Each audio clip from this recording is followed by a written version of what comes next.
Hey y'all, hey y'all, hey y'all, hey y'all. What's up, y'all? Good morning. Good morning, good morning, good morning. Wipe that sleepy crack out your eye. It's Friday Eve, y'all. Good morning. How y'all feeling? Y'all know we can't do nothing without getting our fave on here. We got to start the day with our fave. Good morning. Good morning, everybody. Good morning, Miss Simone. Happy Friday, aka Thriving Thursday. Yo, you know we love a good Thursday. Happy Thriving Thursday, yo. Friday Eve. Every day, you can't take it for granted. Like you said, when you start at Wednesday, Winning Wednesday, Thriving Thursday, we be doing it on Friday. It's a good end to the week. Yo, oh my gosh, yo. How can you not be happy to be alive right now, yo? I know, it's too good. How is the weather out there? Is it sunny? Is it feeling bright? Because it is down here. It's a sunny day every day in Successville, Miss Simone. It don't matter what it looks like outside. It don't matter what it looks like. It's a sunny day every day. That's the space we live in. You know, it was a test. It was a test trial for all the people who still got their bonnets and do-rags on this morning. They got the bonnets on.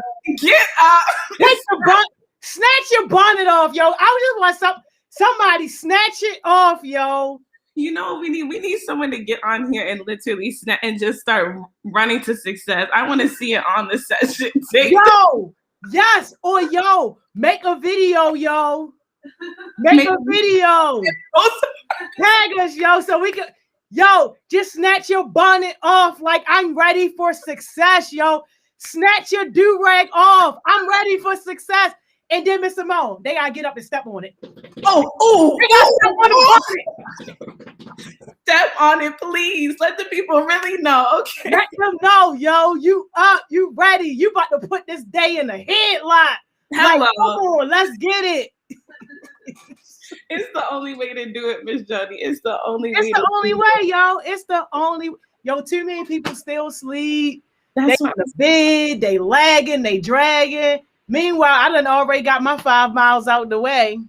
A good 5?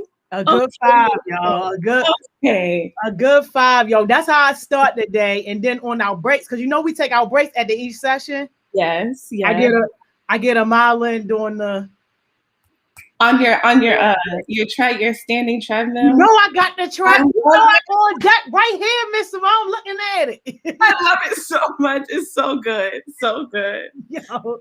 Oh, Miss Jody, that's a good way to start the day. How you feeling? You glow, Miss Simone. Thank you, Miss Jody. Thank you. Yes, I'm feeling good. I got my coffee. I'm here with y'all. I cannot complain. It's a great day.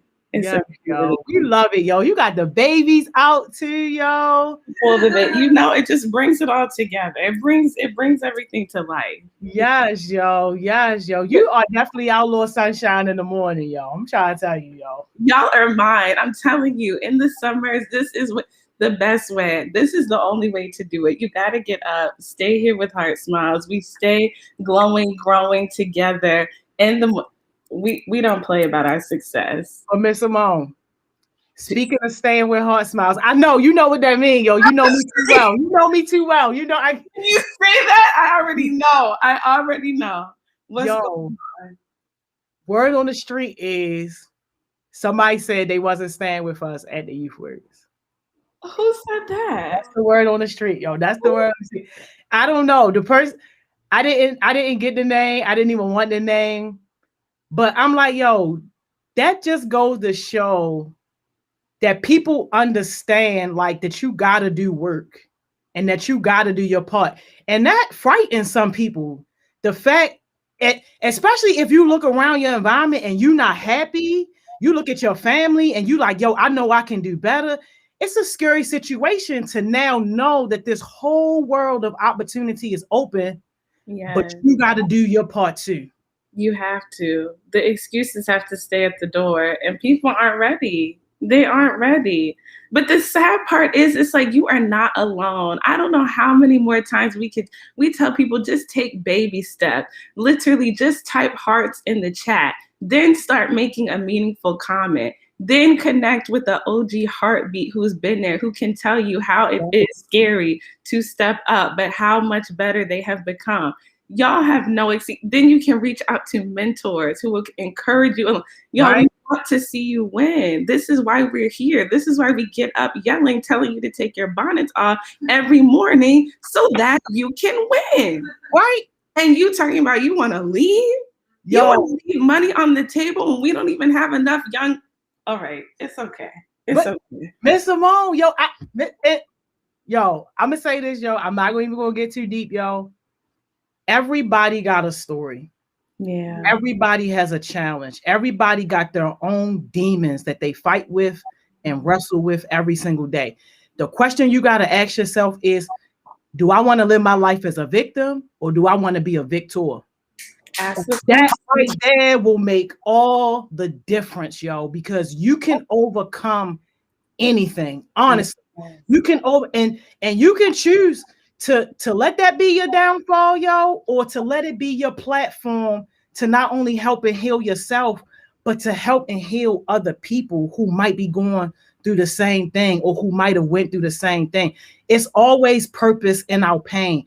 And I know that is so much easier said than done when you are feeling and living that pain, but it's always purpose in that pain. And like, baby, you gotta do your part. It ain't gonna be no handouts. That's Miss Joni, that's it. That's it. That is it. And it feels so much better when you know you can. It doesn't feel good in the moment, but once you get through the other side and you know you gave it your all and you start to see those baby step things starting to work together. Oh, Miss Joni. And you can confidently, like you took accountability, you stepped up, you did your part, even through all the BS and the pain. And when you tell your story, that's when the chains get broken. That's when people are like, wow, because you really shouldn't be here. You really should have been able to have success. Talk about it. You really should have just stayed a victim. But something inside of you said, nah. Something inside of you kept digging deeper. Talk about it, Miss Simone. That's the stuff, Miss Joni. Okay. Talk about it, Miss Simone. Because when I think about where I came from, ain't no way I should be here right now. Ain't no way. Oh, Jesus. I can't. We have to. Have you really told your story yet to people on success sessions this summer? Oh, we gotta do it. We got Miss Joni. That is what are we doing? Okay. I'm about to change the whole schedule. Hey, Miss Simone. No, it's all good, yo. I'm not. Miss Joni. People, if they stick around after you've worked, yo, and they want to hear about my story, then all right. But like, yo, I'm not going to bore them with that, yo. Bore? Miss Joni, I'm telling you, you are the great. Like, you really give people there's no excuse when you tell your story, your passion, and authentic too. Not that everything was perfect, not that you had it all figured out, but your mindset, that mentality that I know there's better. I know I'm not supposed to be here, and continuously going forward. Misha, if we could put that in a bottle and sell it, what? Hey, yo, not in the bottle and sell it. Because man, we be giving it to them for free. I know. But some people only want the Youth Works check, yo. And that's just it's so sad, yo. It's so sad, yo. It's so sad. But that's why I say, like, yo, we gotta focus on the ones who know that they want better. Because if we get caught up trying to fuss and fight and tussle with everybody, then we will never take the ones who we really need to invest in to the next level. And that's what it's about. That's why I get DMs almost every day. People talk about, I saw some of your heartbeats, like, and legit excited. like they're a superstar. Even yesterday, I see you got somebody knocking at the door. They gonna tell you, the lady on the call yesterday, she was like, oh, I'm just excited that I get to work with Heartbeats. I've been wanting to work with Heartbeats for like genuinely excited and pumped up that she get to work with Heartbeats. Like, yo, and everybody not going to be able to create that. And it's fine, yo. And everybody journey is on their own time. And if you want to take your time on your journey, that's fine, yo. But not here. Success or nothing. That's it. Yo, Two options. success or nothing, yo. Give me nothing if you're about to hand me a plate of mediocrity. I don't want that. Oh, Miss Joni, it's like a lukewarm plate. I will starve, Miss Simone. I don't want it. Not when I'm we're staple my mouth shut. Don't feed me no mediocrity, Miss Simone. Don't you dare. Miss Joni, and that's okay. Because nobody wants to hear it, but I'm telling you, once you start really getting in it, you get around people, it just feels different. You can't go back. You don't go back. And the moment you feel like, why are they doing this? Why are they doing so much? Oh my gosh, they're being mean. They don't understand, but you just feel different. It's different when you hold yourself to a higher standard and calling, and then everything else starts catching up. Your people start changing, money starts changing, you just can't go back. Just media. What is that? You want me to be the bare minimum? And everybody not gonna understand, y'all, and that's okay, yo. Yeah, that's okay. Well, I just get excited when people get excited about the heart, because I feel like that's what we do too. We get because y'all don't understand. There's grown people that don't even have the mindset that y'all have, that y'all have. So to see y'all 14, 15, 16 stepping up as leaders, putting your best foot forward, showing up, yes, you are the celebrity. When you show up at tables and you speak and you use your gifts for a greater good, you are celebrities. Yo, legit starstruck, yo. Absolutely. As they falling out, let them get an autograph. Okay. Autograph now. Y'all will be come on, Mr. Who's in the top spot today? Yo, top spot, yo. Second day in the row. Yo, Tanner. Santana. He was not playing with that top spot. Santana was like, good. Yo, when we get on the verses, I gotta play that Ludacris song for Santana. Yo, move. Get out the way. Get out the way. Get out. Yo, if y'all come into the verses tomorrow gonna be heated. Don't come if your parents don't let you listen to the real version. Don't come. Are we not having the edited version? No edited versions, y'all. I'm sorry. I know. I was like, the R&B gonna be clean, but then some of these R&B, they be cussing in the R&B, yo. I was gonna say, and it's okay. Still play it, because Santana's not playing. You deserve. We playing the real version for Santana, yo. Cover all. Yo, we going to be rocking off. You heard me. That's why we can't do it on live, because we gonna be rocking that hard. I can't wait. Congratulations, Santana. Happy top spot, honey. Yes, happy top spot, Santana. Come on, baby. Breathe in that success air. Ooh, the air quality is so good up here. I know that top spot just hit different, yo. Good morning, Santana. I hope you ready to win. Thank you for your jewels. Y'all make sure y'all pay attention to Santana jewels too, because she posts her jewels every day, yo. Jewels be hitting. I love it. Good morning. Good morning. All right, yo. You know who we got first? The front line. Front line. Good morning, front line. Always in the front, never in the back. Literally always being front line first. We love y'all. Good morning. Good morning, y'all. How y'all feeling, y'all? All right. Young. New leaders. Wow. Good morning, y'all. How y'all feeling, yo? Good morning, YNL. Good morning. Good to see y'all. All right, we gotta get them acronyms out the way. Yes, you built for success. You built for success. YBS. Good morning, y'all. YBS. Good morning. How y'all feeling? Okay. All right. Better, brighter futures. You keep brighter in there, yo. I like it so much. I'm gonna change your name, yo. Better Future, aka Better Brighter Future. Good morning. BBF, what's up, yo? BBF in the building. Good morning. Good morning, y'all. How y'all feeling? Okay. And then we got Chosen. Chosen Generation. Chosen Generation, you already. Good morning, y'all. Love it. Love it. The How Chosen. y'all feeling? CG, yo, be rocking with us all day for real, yo. They Good do. morning, I love when I see them like start trickling in and they show up. Chosen Generation. Yo, they make it known they here. CG. Yo, I be getting ready to do one of these. We need to have a stop, y'all. Yo, a probate or something, yo, because they come hard. Because I know they come hard when they come. Yeah, yo, we love to see it, yo. We love to see it. And all right, then we got another one. Which one? You go first. Young new leaders. Miss Joni, we said young new leaders. I'm old, yo. I'm old. It's too many of these acronyms. It's okay, y'all get it twice because y'all the young new leaders. I'll take my good morning back from them. I need to give it to somebody else. We can't waste a good morning, Miss Simone. You're right. Okay, so we have the biggest lesson. The biggest lesson. Yes, yo. Good morning. Good morning, biggest lesson. Yo, I be wanting to say a biggest loser, yo.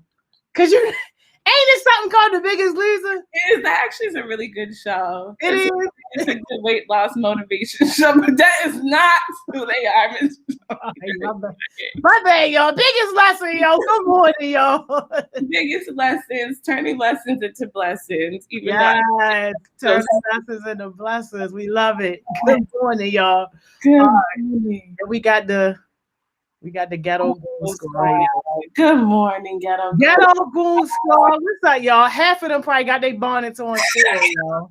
Crust still in their eyes. Crust all in y'all little eyes and everything, y'all. Good morning, Ghetto Goon Squad. Good morning, Ghetto Goon Squad. Straight from the crevices of East Baltimore, live and direct, y'all. They is here. What's up, y'all? Charles is just all caps. Charles, get out of the comments and get your butt on here. Look, the captain of the Ghetto Goon Squad, you already know, yo. He is ready every day. Every day, yo. New Heartbeats. Good morning, y'all. Good morning, New Heartbeats. How y'all feeling, yo? Good to see y'all. OG Heartbeats. Stand up, OGs. Good morning, y'all. Good morning, y'all.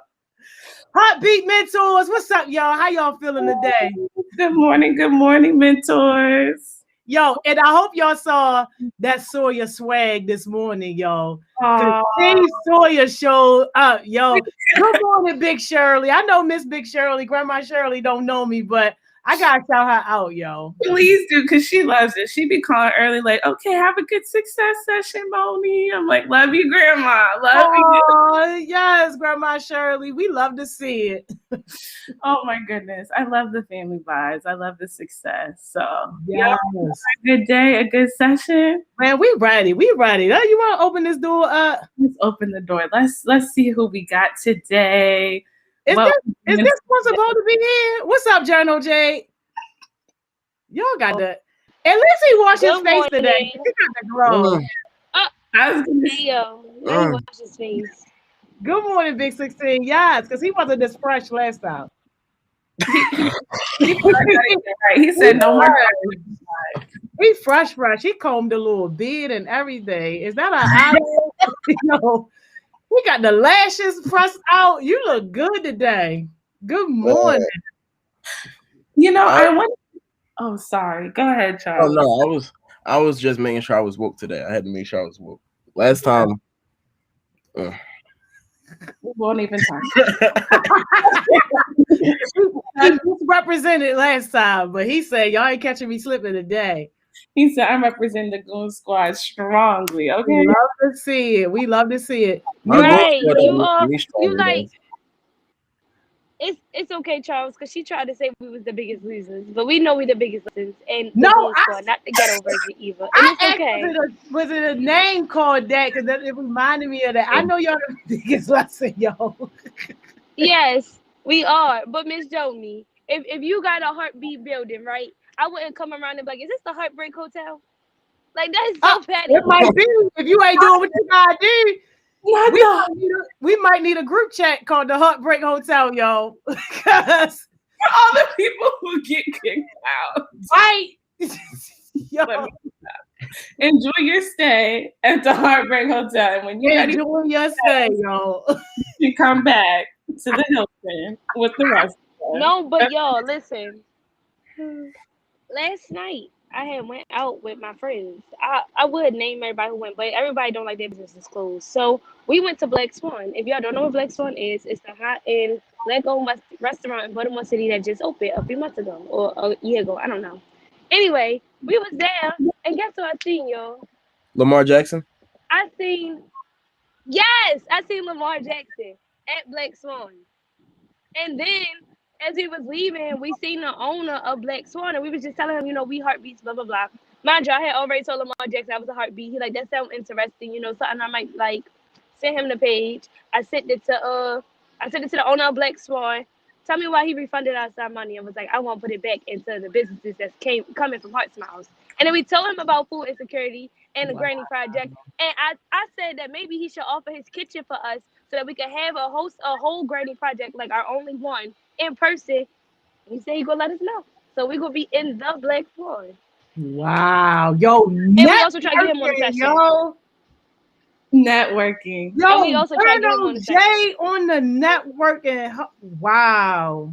It's the leadership for me. Definitely. I had to tell him, I'm like, we here with Quarantine Delights, Chaos Smoothies. These are food industry businesses that you want to work with one day. I'm like, you might not know me now, but when I blow up, you're going to be like, I took a picture with that girl. Here. Hey, where this girl come from? I even had to tell Lamar Jackson. I'm like, yes, yo.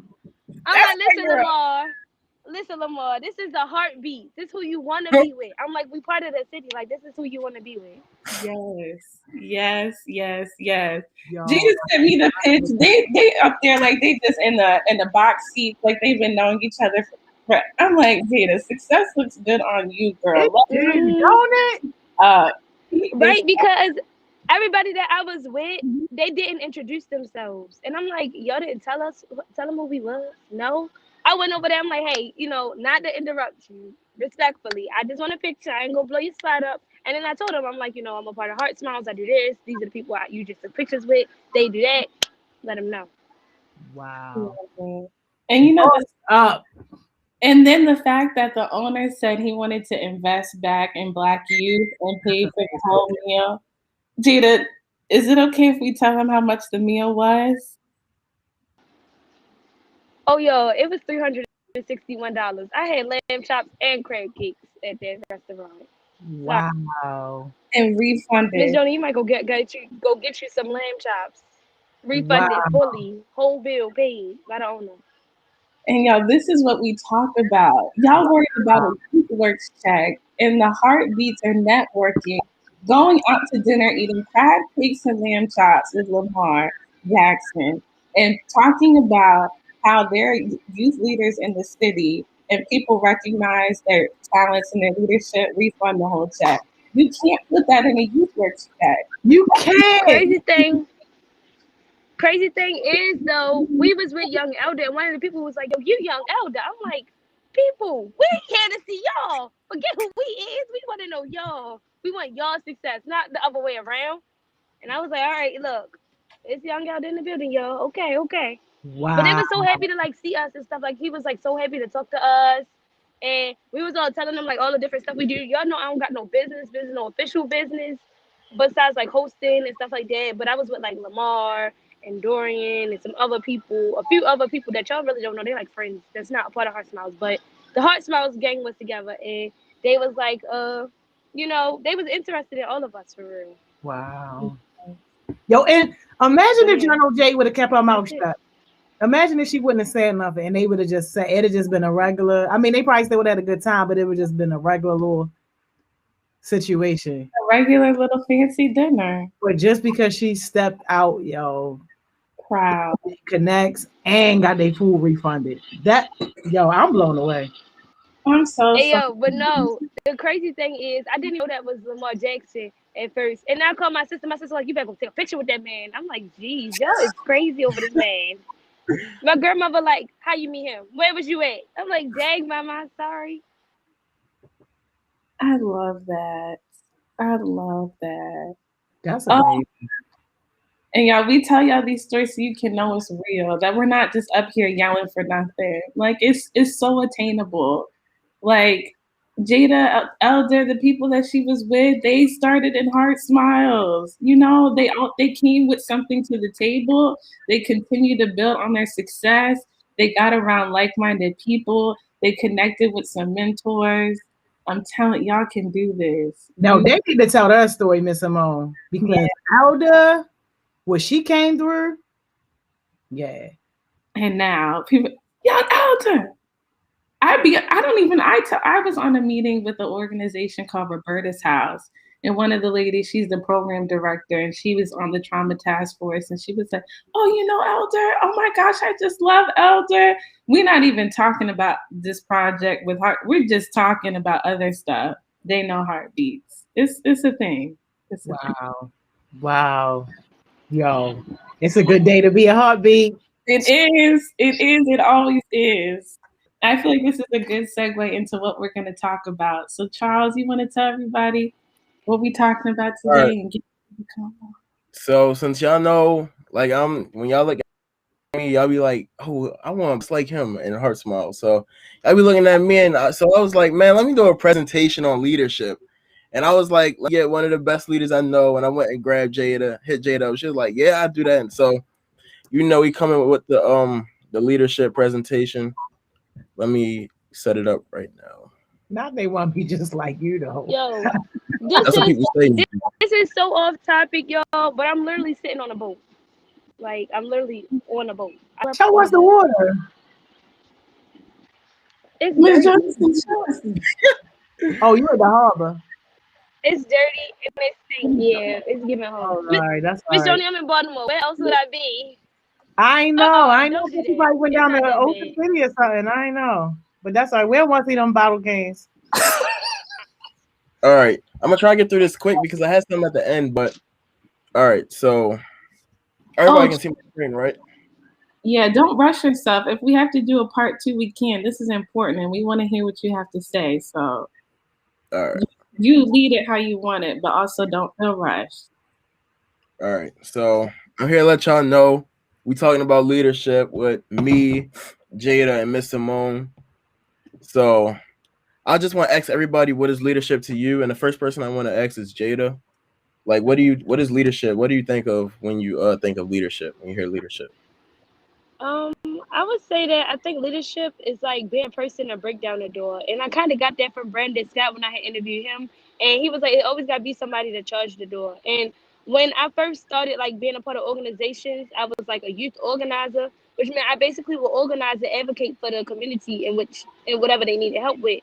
And I feel like you can't be a leader if you don't know how to handle a problem or an issue. Like you got to be able to take any obstacle that comes towards you and be able to execute a plan, even when it's with a team. So I would say like being a person to charge the door, even if you like just somebody they call in and be like, hey, hit the door real quick, like this the police is out, hit the door real quick. Even then, you still being a part of leadership because you put yourself on the front line, being first. Should have said put myself on the goon squad, but you know, I like that because I kind of have not the same definition, but you know, when I think of a leader, I think of somebody that you can follow and they're leading by example. Like, say, I stepped over a mud puddle, so I'm the leader stepping over the mud puddle, so everybody else gonna step over the mud puddle. But you're always gonna have those two people who gonna walk in the puddle anyway because they just want to do what they want to do. But yeah, when I think of a leader, I think of somebody who you can follow and know they're doing the right thing. A leader is somebody who is always gonna put you first, and they're gonna have themselves, but they're gonna make sure you straight, and a leader make sure you're better than them. A leader don't lead you into the wrong direction and stuff like that, at least not on purpose. Everybody make mistakes, but you know, somebody that you can follow. And I want to ask Miss Joni and Miss Simone, like, what do y'all think of? What is a leader to y'all? What do you think of when you hear leadership? Well, for me personally, mine is somebody who's able to inspire other people and help support other people to be successful. Like, I judge a person, their leadership skills by the people around them. That's And what do you think of, Miss Simone? Yeah, I was gonna say sometimes I would just when I'm thinking of leadership for me personally, I'm like, who is someone I would want to follow, like genuinely? Because that takes a lot to try to get the respect of someone to have them follow you, trust you, guide you. And so I just try to carry that throughout my life. Am I being someone I would want to follow? And not just in a professional sense, but in a personal sense, like just carrying that with me. Um, just being reliable too. Like to me, I feel like leadership is really like about your character, like your heart. Are you consistently like someone who is really trying their best, doing their best, being transparent, willing to grow? It's to me, leadership is really that. It's that inner that character quality about you that people when they see you, they're like, wow, that's someone they're really trying to do something for themselves. They don't mind helping other people. They genuinely care about me, about themselves. And yeah, that's somebody who I want to be around and who I would let lead me. Everybody giving A+ answers. All right, sex you, Jada. Like, when is the time that you display leadership? I would say a time that I displayed leadership, I would say like most effectively would be one time. It's a long story short. I was in a group in school, and I was supposed to be sitting at the table with like some of the most smartest people. My teacher wanted to drill more out of me in English class, even though I really like English. I was sitting at the table full of like the smarter group of people, and then we were supposed to be working on a project together. Long story short, they didn't pull their weight, so mind you, I'm usually the slacker. Like I would usually be the one that slack off because I would just push to the procrastination and wait till the last minute. This time I was fully prepared, and so when we got to class, everybody else at my group looking around like what we supposed to do, and I'm like, oh, I got a Kahoot and a game, and I would say that's like the most prominent version of leadership that I showed because I was thinking about being the a-hole. Usually I'm the slacker. I should have been like none of them did no work. I mean all this by myself, and I did think I deserved a grade. But if I would have told them like told on them, then that would have been like I don't know, I can't really explain it. It would have been like I would say like it wouldn't be helpful to later on down the future, like in the future, because you know in high school, whatever you work together. Like no matter if you are in a group or not, in certain classes you work together. So I was just like this is something that you take one for the team. Everybody wasn't prepared, but I came in and I'm ready. I'm gonna make sure all of us pass, carrying us all through to the A that we want. So that because I knew like if I needed help that they would be there to help me. So just not like shutting it out and be like, oh well, they ain't helped me, so I ain't giving them nothing. I think that would be my biggest role in leadership.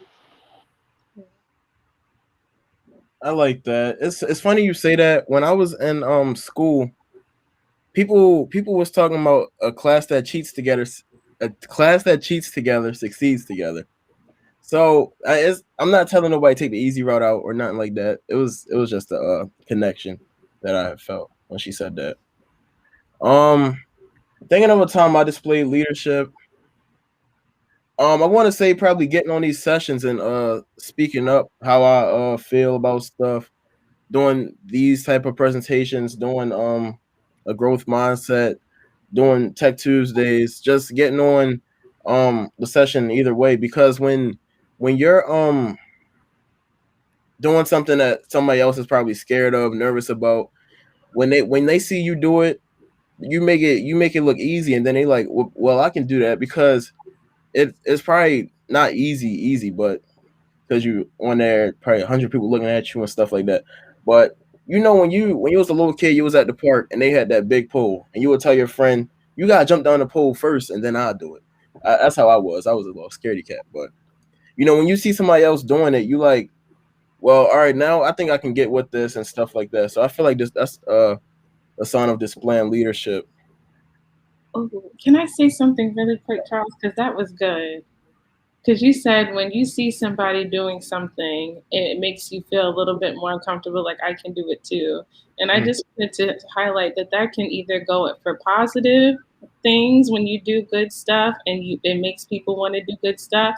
And also you can have leadership in a negative way where you're leading people in the wrong direction. So just know, y'all, everybody is watching and everybody can have senses of leadership inside of them, whether you recognize it or not.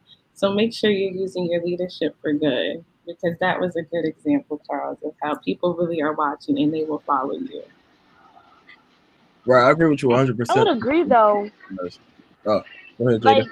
Like about the negative. I'm sorry, Charles. About the negative, like when I was younger, I used to live in Cherry Hill, and you know, in the pool they got this thing called the Cherry Hill pool, and they got this really big swing or the slide or whatever. And I can't swim, but all my friends, because they was taller than me, I'm like, oh yeah, they doing it. I could do it too. I almost died. They all like, it's not that hard. It's not that serious. And I almost died. And that was negative leadership because y'all know I can't swim. So like, why would y'all allow me to even get on? Why would I even listen to y'all at that point? So. Yeah, good point, Jada. Man, I remember I almost drowned in a pool. My cousin told me she would catch me. I was at Six Flags, and then I went down the slide, and I was underwater for like 3 seconds. Oh my God. Oh, please be careful, y'all. Be careful. We need you. All right. All right. So when is a time that you should have displayed leadership, but you didn't? And what could you have done differently? I'm going to go with Jada first because, you know, you coming with all the fire answers. So. Okay. So, if y'all really know, like, me from, like, when I first joined Heart House, Miss Joni was really mad at me one time because I had got into a fight at my other organization with this guy, or this boy, he wasn't a guy, and I think I threw a stapler at him, a marker, something of that sort. And basically my organization was like, you got to apologize or you can't be on leadership. And I told them I wasn't apologizing because I don't care what you got to say. If I don't feel like I was wrong, I feel like I was triggered and I reacted how I wanted to react. And you couldn't tell me how I should or should not react. And Miss Joni was like, sometimes you're not really ever apologizing for them. You're apologizing for yourself so that you can have some closure and you can move on. And at first I'm like, whatever, Miss Joni, I'm not apologizing to that boy. He shouldn't have did what he did to me. That's that, and that I don't care.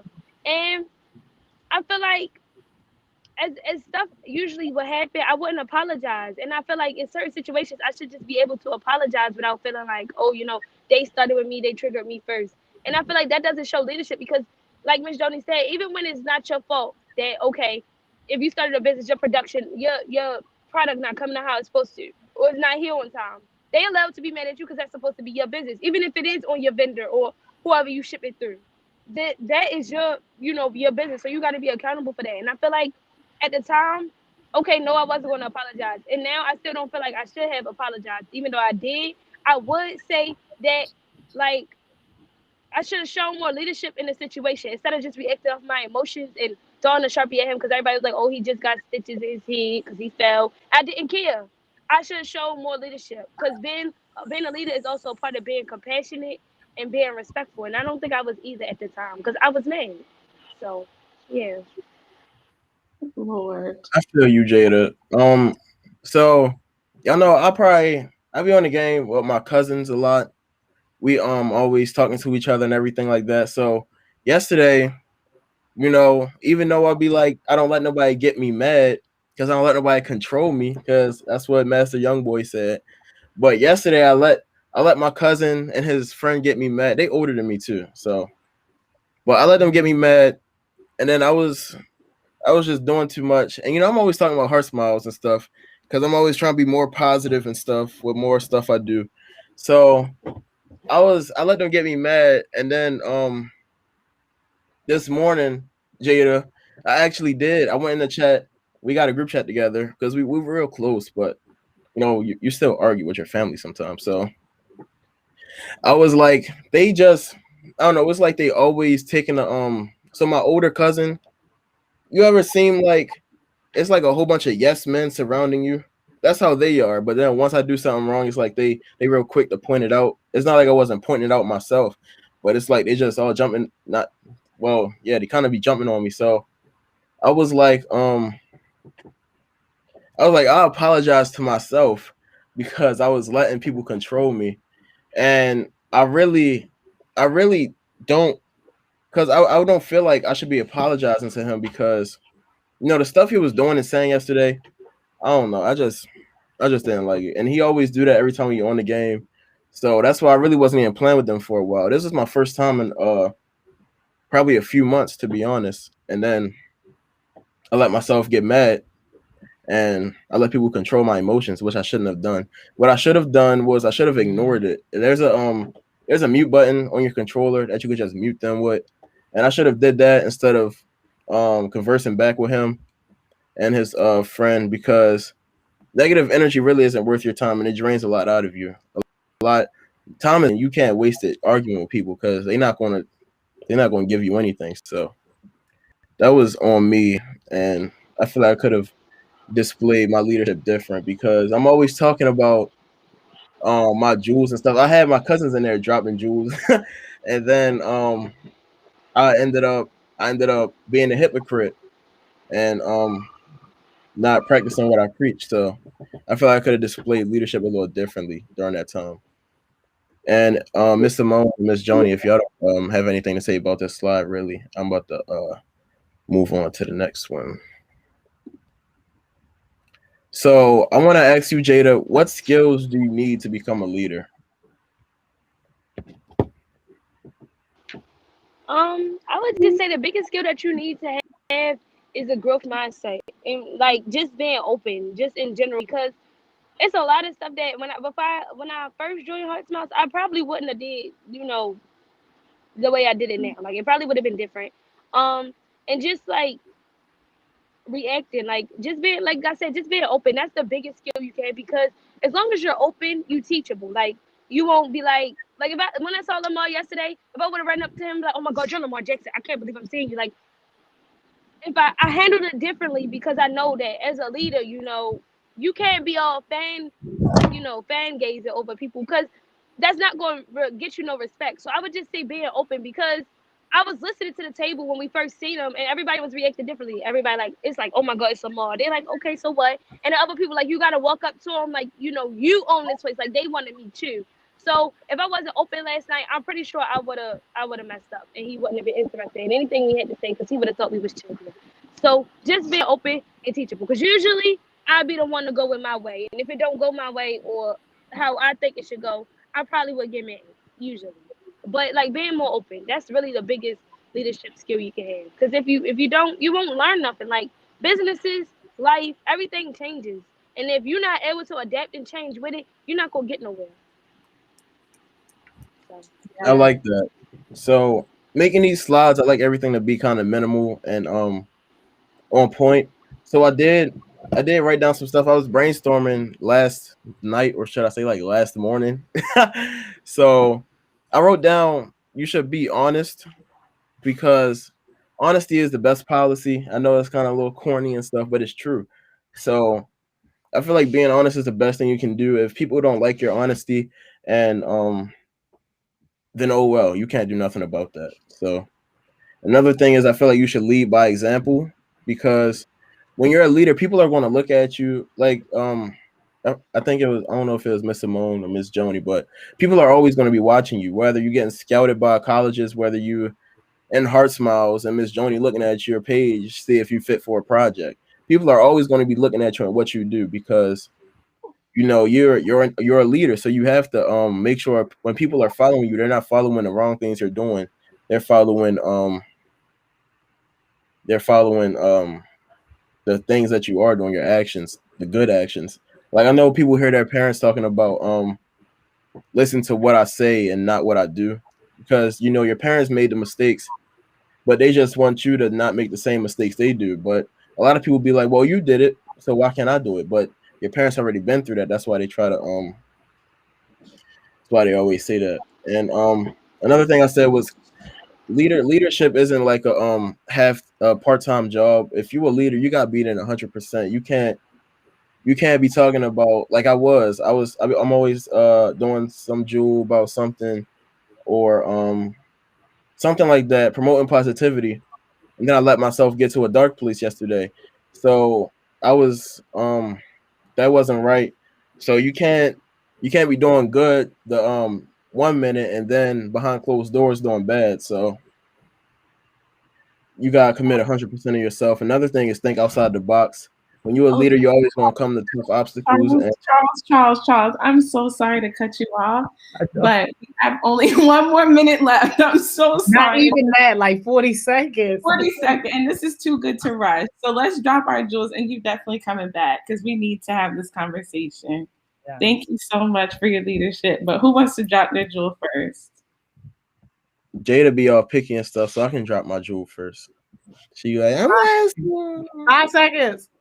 All right, so people are going to make time for what they want to make time for. You just gotta make sure you're doing what you gotta do. You can't be worrying about nobody else and what nobody else is going to feed into your success. They always going to feed into your negative energy. So you make time for what you gotta make time for, and yeah.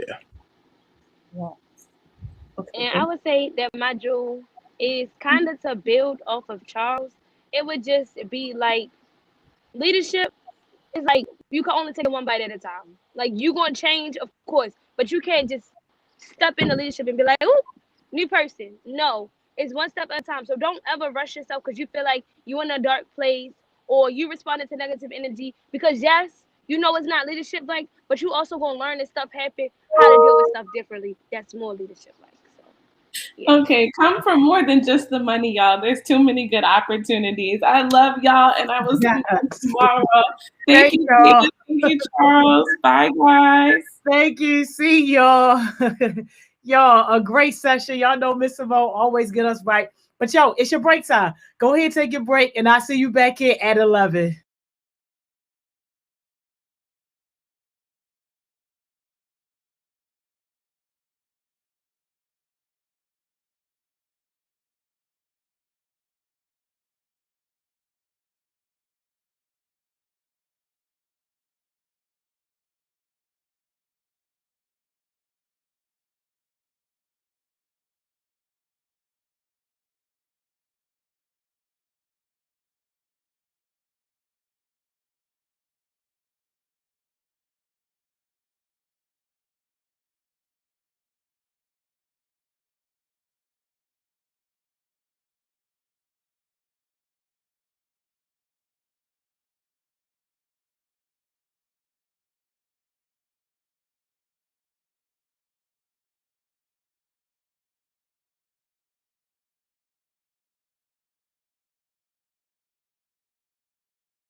Welcome back. Welcome back. Welcome back. Yo, I hope somebody had a great break. I hope somebody's having a great day at work so far, yo. Don't Miss Simone always get us right, yo.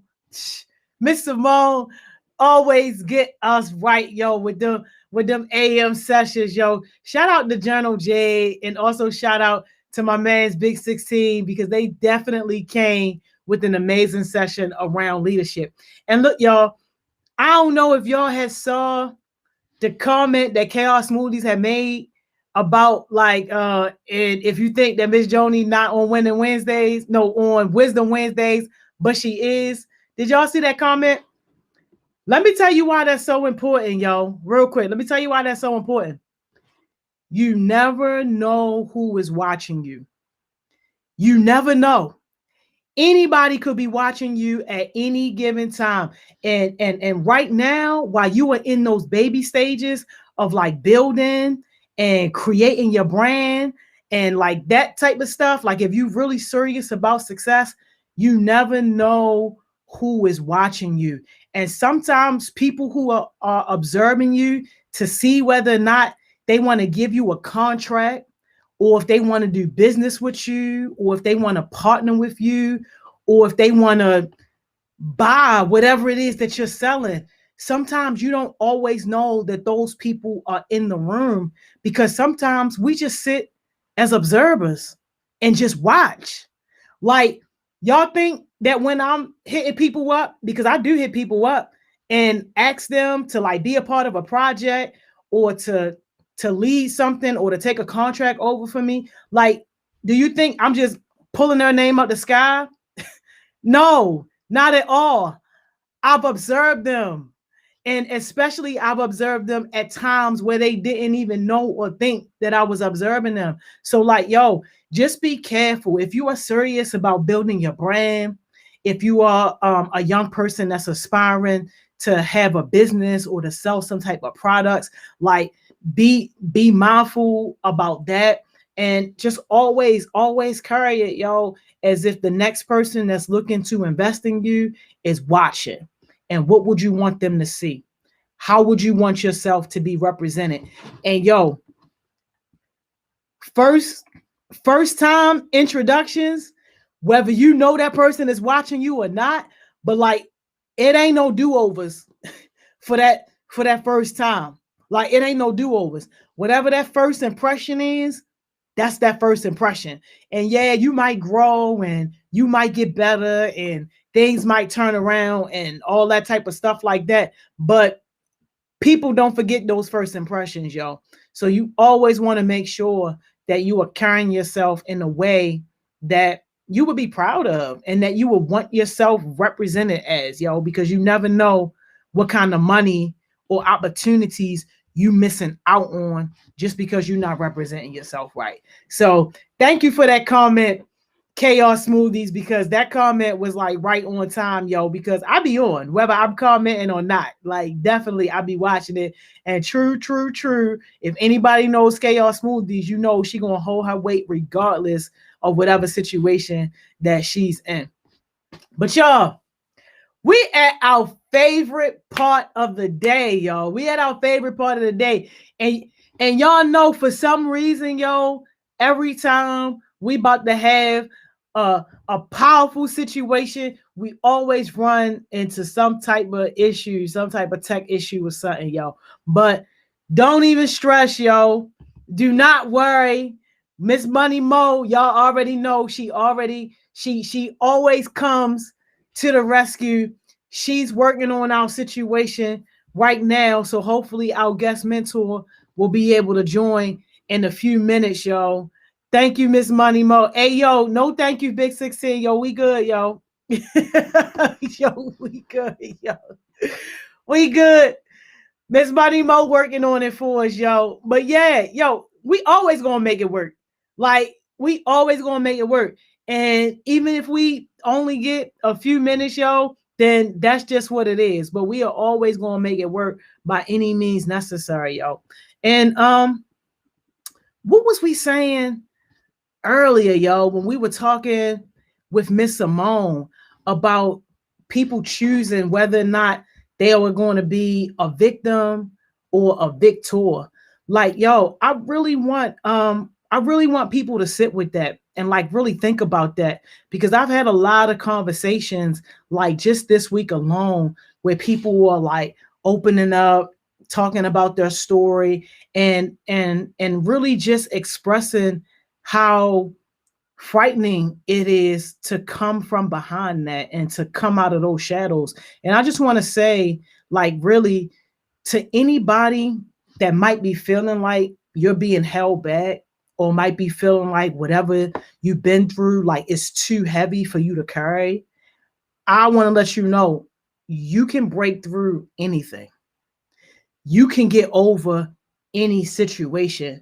And I know Miss Simone was saying earlier that, like, you know, one day she wanted to get into my story or whatever. And maybe one day we will, y'all. But yo, nobody who's successful had it easy, yo. Not the people who work for it. I'm not talking about the people who were just born into money and they didn't have to work for nothing because they just automatically had the gold spoon handed to them. But like for people who really had to work, yo, and grind for their success, none of it was easy.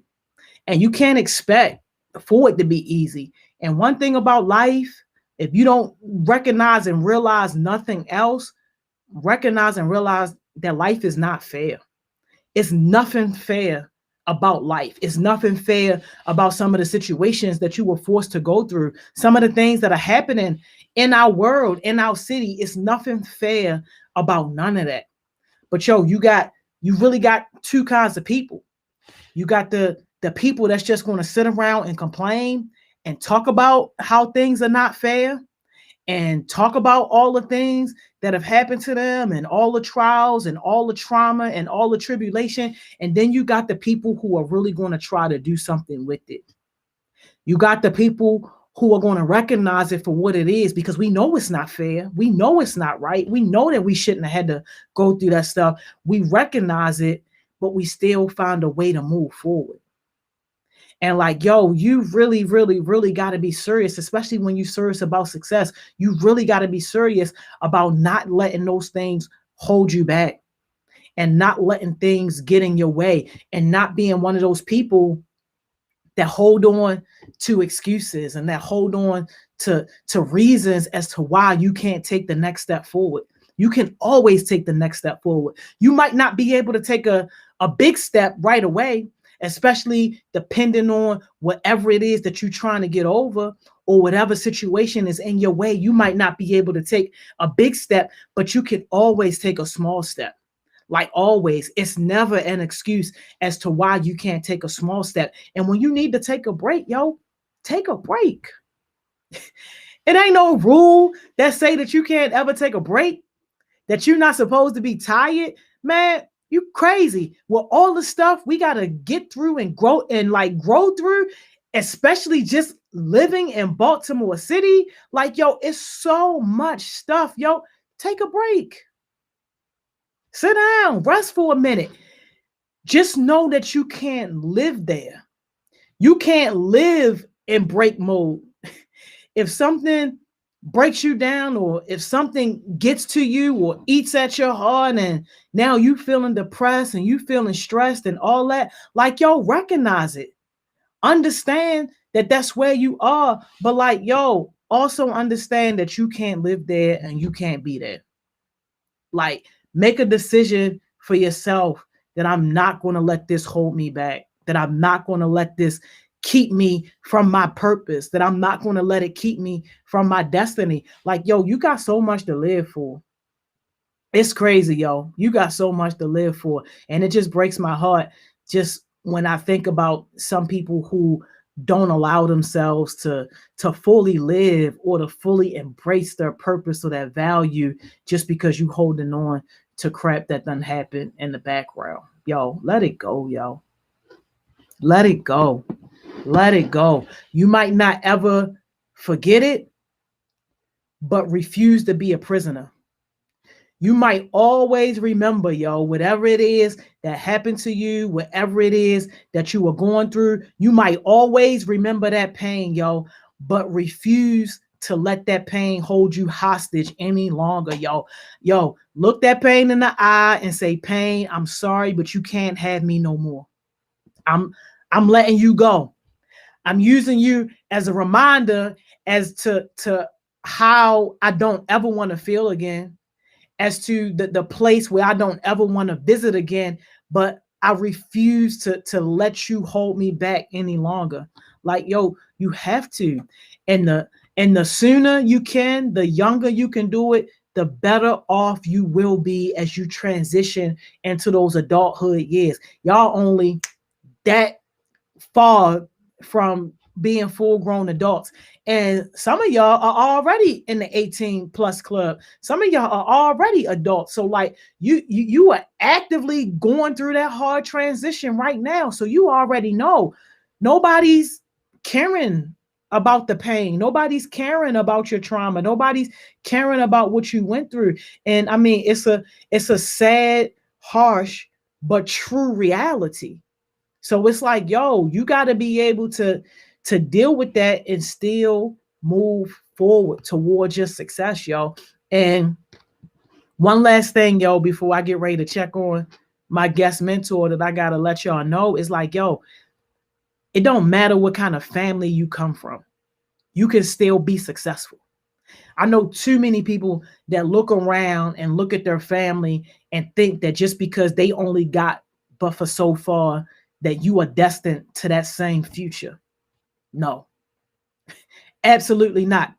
Yo, if that was my mindset, if I looked around and looked at my family and limited myself to just what my family achieved, yo, I'm not even trying to be funny, yo, and I'm not even trying to like talk bad about nobody, but like, yo, I'll probably be on somebody's corner right now, strung out, if I limited myself to the examples that I saw. You don't have to be the example that you see. You can be better than the example that you see. You don't have to be held down by things that run in your family. Those generational curses are real. Those generational curses are so real, yo. And the thing is, when people see that as their example and then they just start thinking, oh, that's what I'm destined to be, then you know what? You keep that cycle going.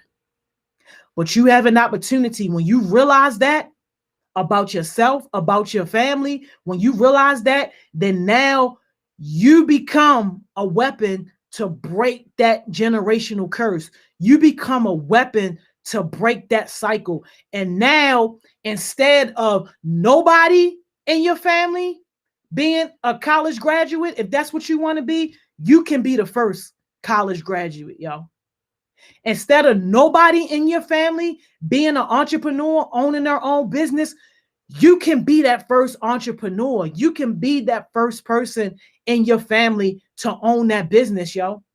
Instead of nobody not having nothing, not owning nothing, yo, you can be the first person in your family to really have something, to really own something, and then to start changing that cycle, yo. Y'all ain't ready, yo. Y'all ain't ready, yo. You got more power than what you know. You got way more power than what you know, and it's on you to use that power or not, yo. But I'm off my rant, y'all. I'm off my rant. We gonna get into our guest speaker, y'all. I just had to talk to y'all real quick, yo, while we was figuring out our guest mentor situation, yo. But yo, I hope somebody heard me loud and clear, yo, and I hope somebody is going to choose to do something different and to look at themselves differently, even if today is the first day that you start to do that, yo, because you got that power, yo. All right, man. Let's get into our guest mentor, y'all. TJ. Hi. How are you guys doing? Man? How's everyone doing? How you doing? Good. How you feeling? I'm doing all right. It's a nice Thursday, and so I'm enjoying my day. You looking good. You glowing over there, TJ. Well, thank you. So So, TJ, first of all, thank you so much for volunteering your time to be with us today. You know, I enjoy our conversation so much. So, I really appreciate you, as always, for being with us. Well, thank you for inviting me. I'm always happy to talk. Yeah. So, look, before we get into that little logo on your shirt right there, because we know you big on campus. Yes. Before we get into that logo right there, spill the tea on yourself, TJ. Like, where did you grow up? What was your childhood like? How did you get the way you are now? So I think I grew up in Howard County. My mother is Kyla Liggett Creel, or Dr. K, as some people might know her. And so I think that has contributed a lot to who I am as I am. Growing up with not just Dr. K as my parents, but my dad's also a social worker, means that a lot of my childhood was, getting it through my head, all the different things that happen in the world. How privileged I am, as I have a whole list of cis, straight, white, male, there's a whole list, but all that, Wow. In Howard County, it's a pretty good school district. So I had a lot of that. I had a lot of things where I would be taught one thing and then my parents go, no, that's the whitewashed history. Here's what really happens and stuff like that. Because your parents was pulling you up, telling you, no, that's the whitewash version.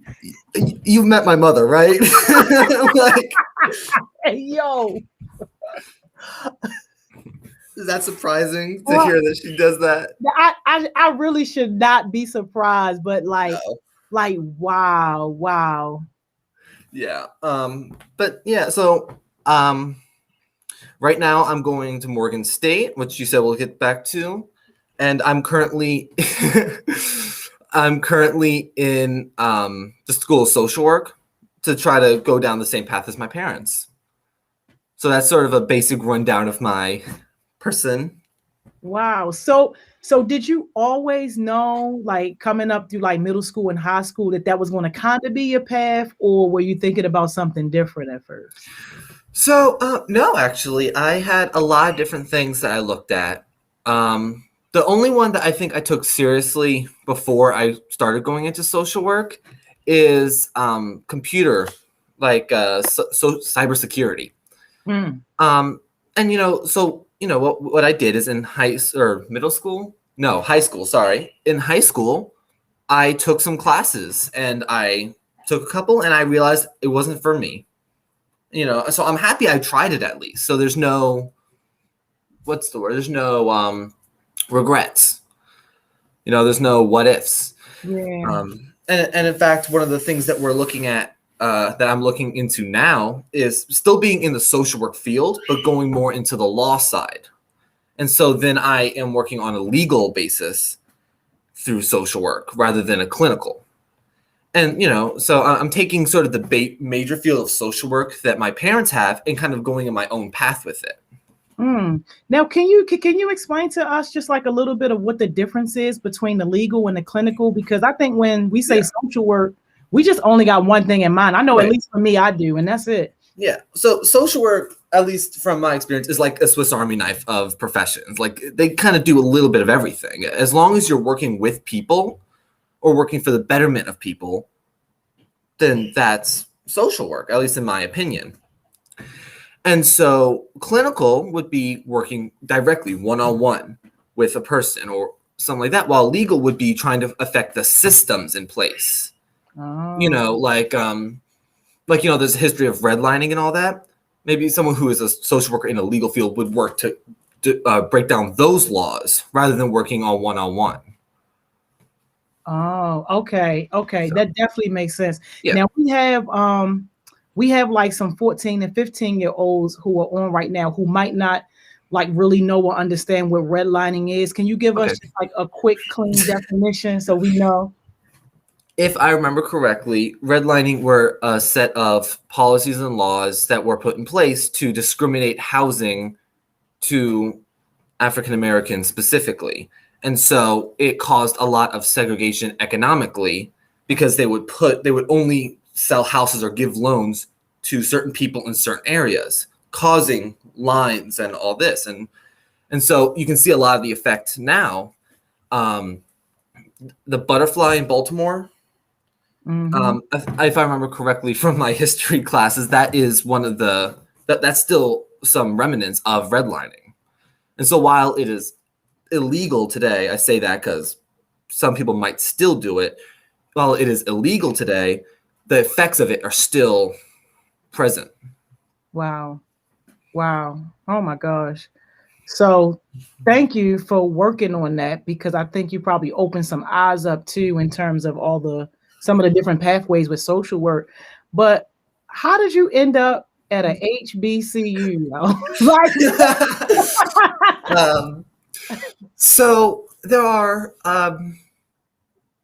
honestly, there are three major, I guess two are kind of the same, where I want to work in Baltimore. That is somewhere where I want to work. I mean, I've worked in Baltimore. I've worked, helped my mom out in Baltimore. I've been around Baltimore. So I want to work there. But growing up in Howard County, I've lived in the suburbs. But Morgan has a great urban social work program.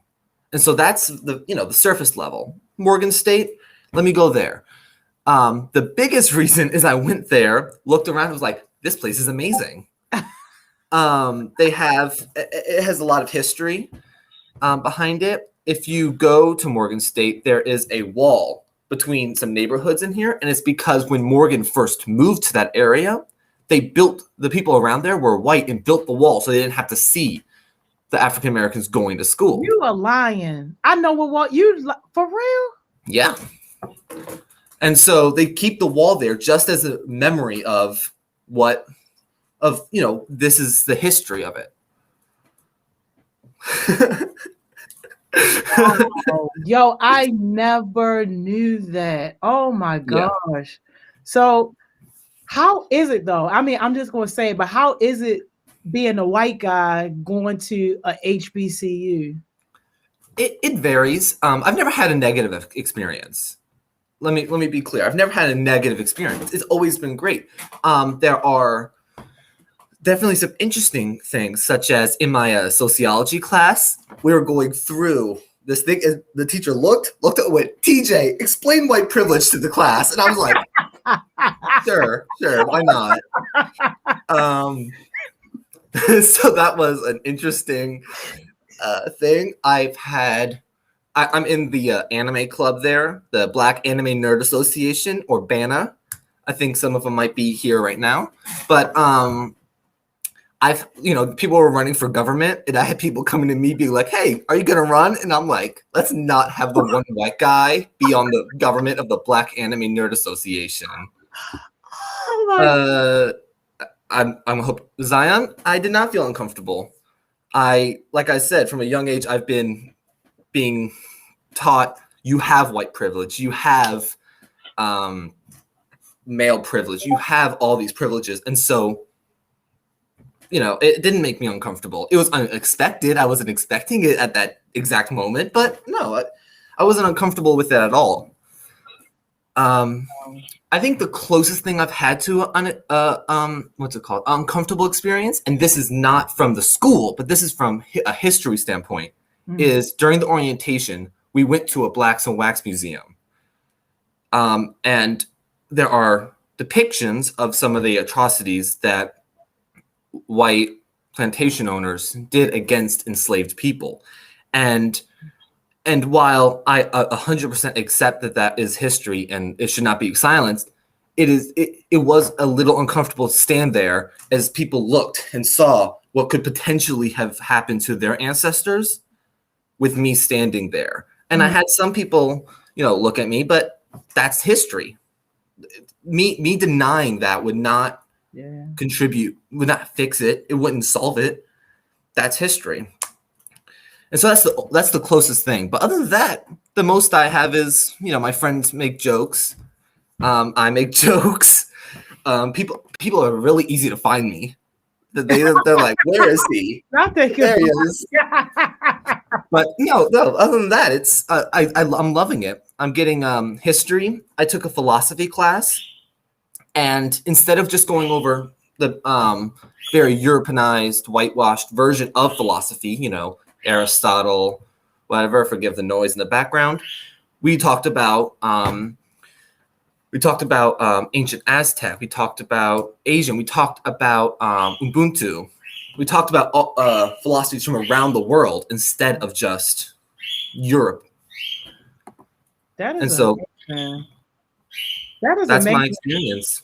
Oh my God. And did you find your way actually to a spot on one of them councils as like the president or vice president or something? Oh, yes. I did end up on the I thought you meant the anime club. No, I did end up on the President's Leadership Circle.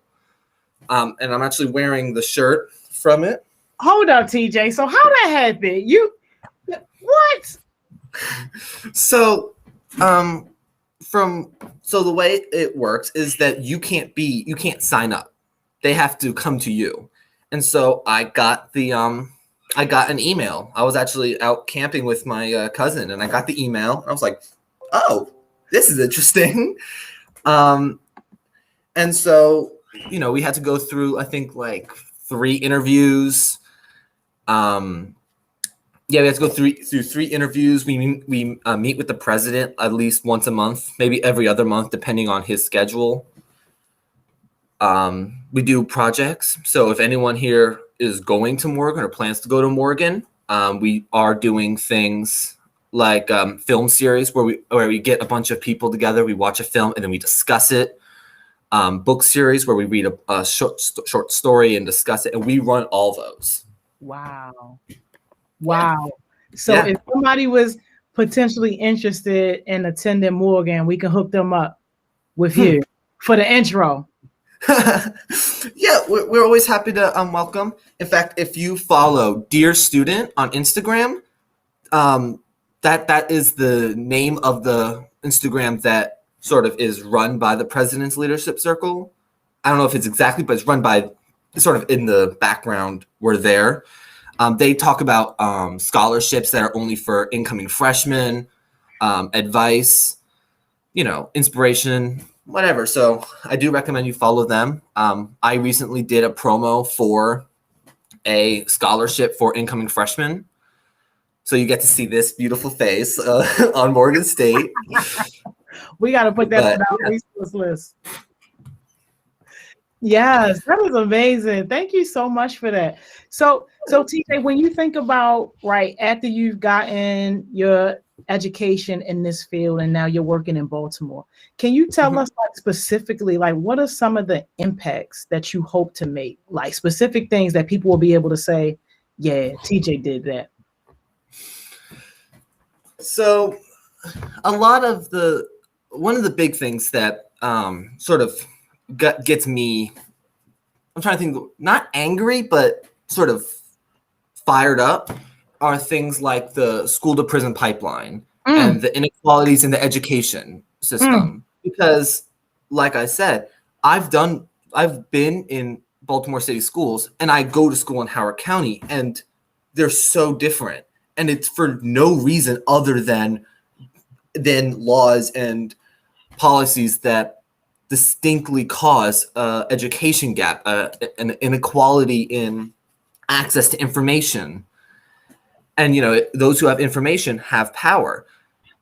And so, you know, if I, you know, when I go down there, that's one of the things I really want to tackle: school to prison pipeline and inequalities in the education system.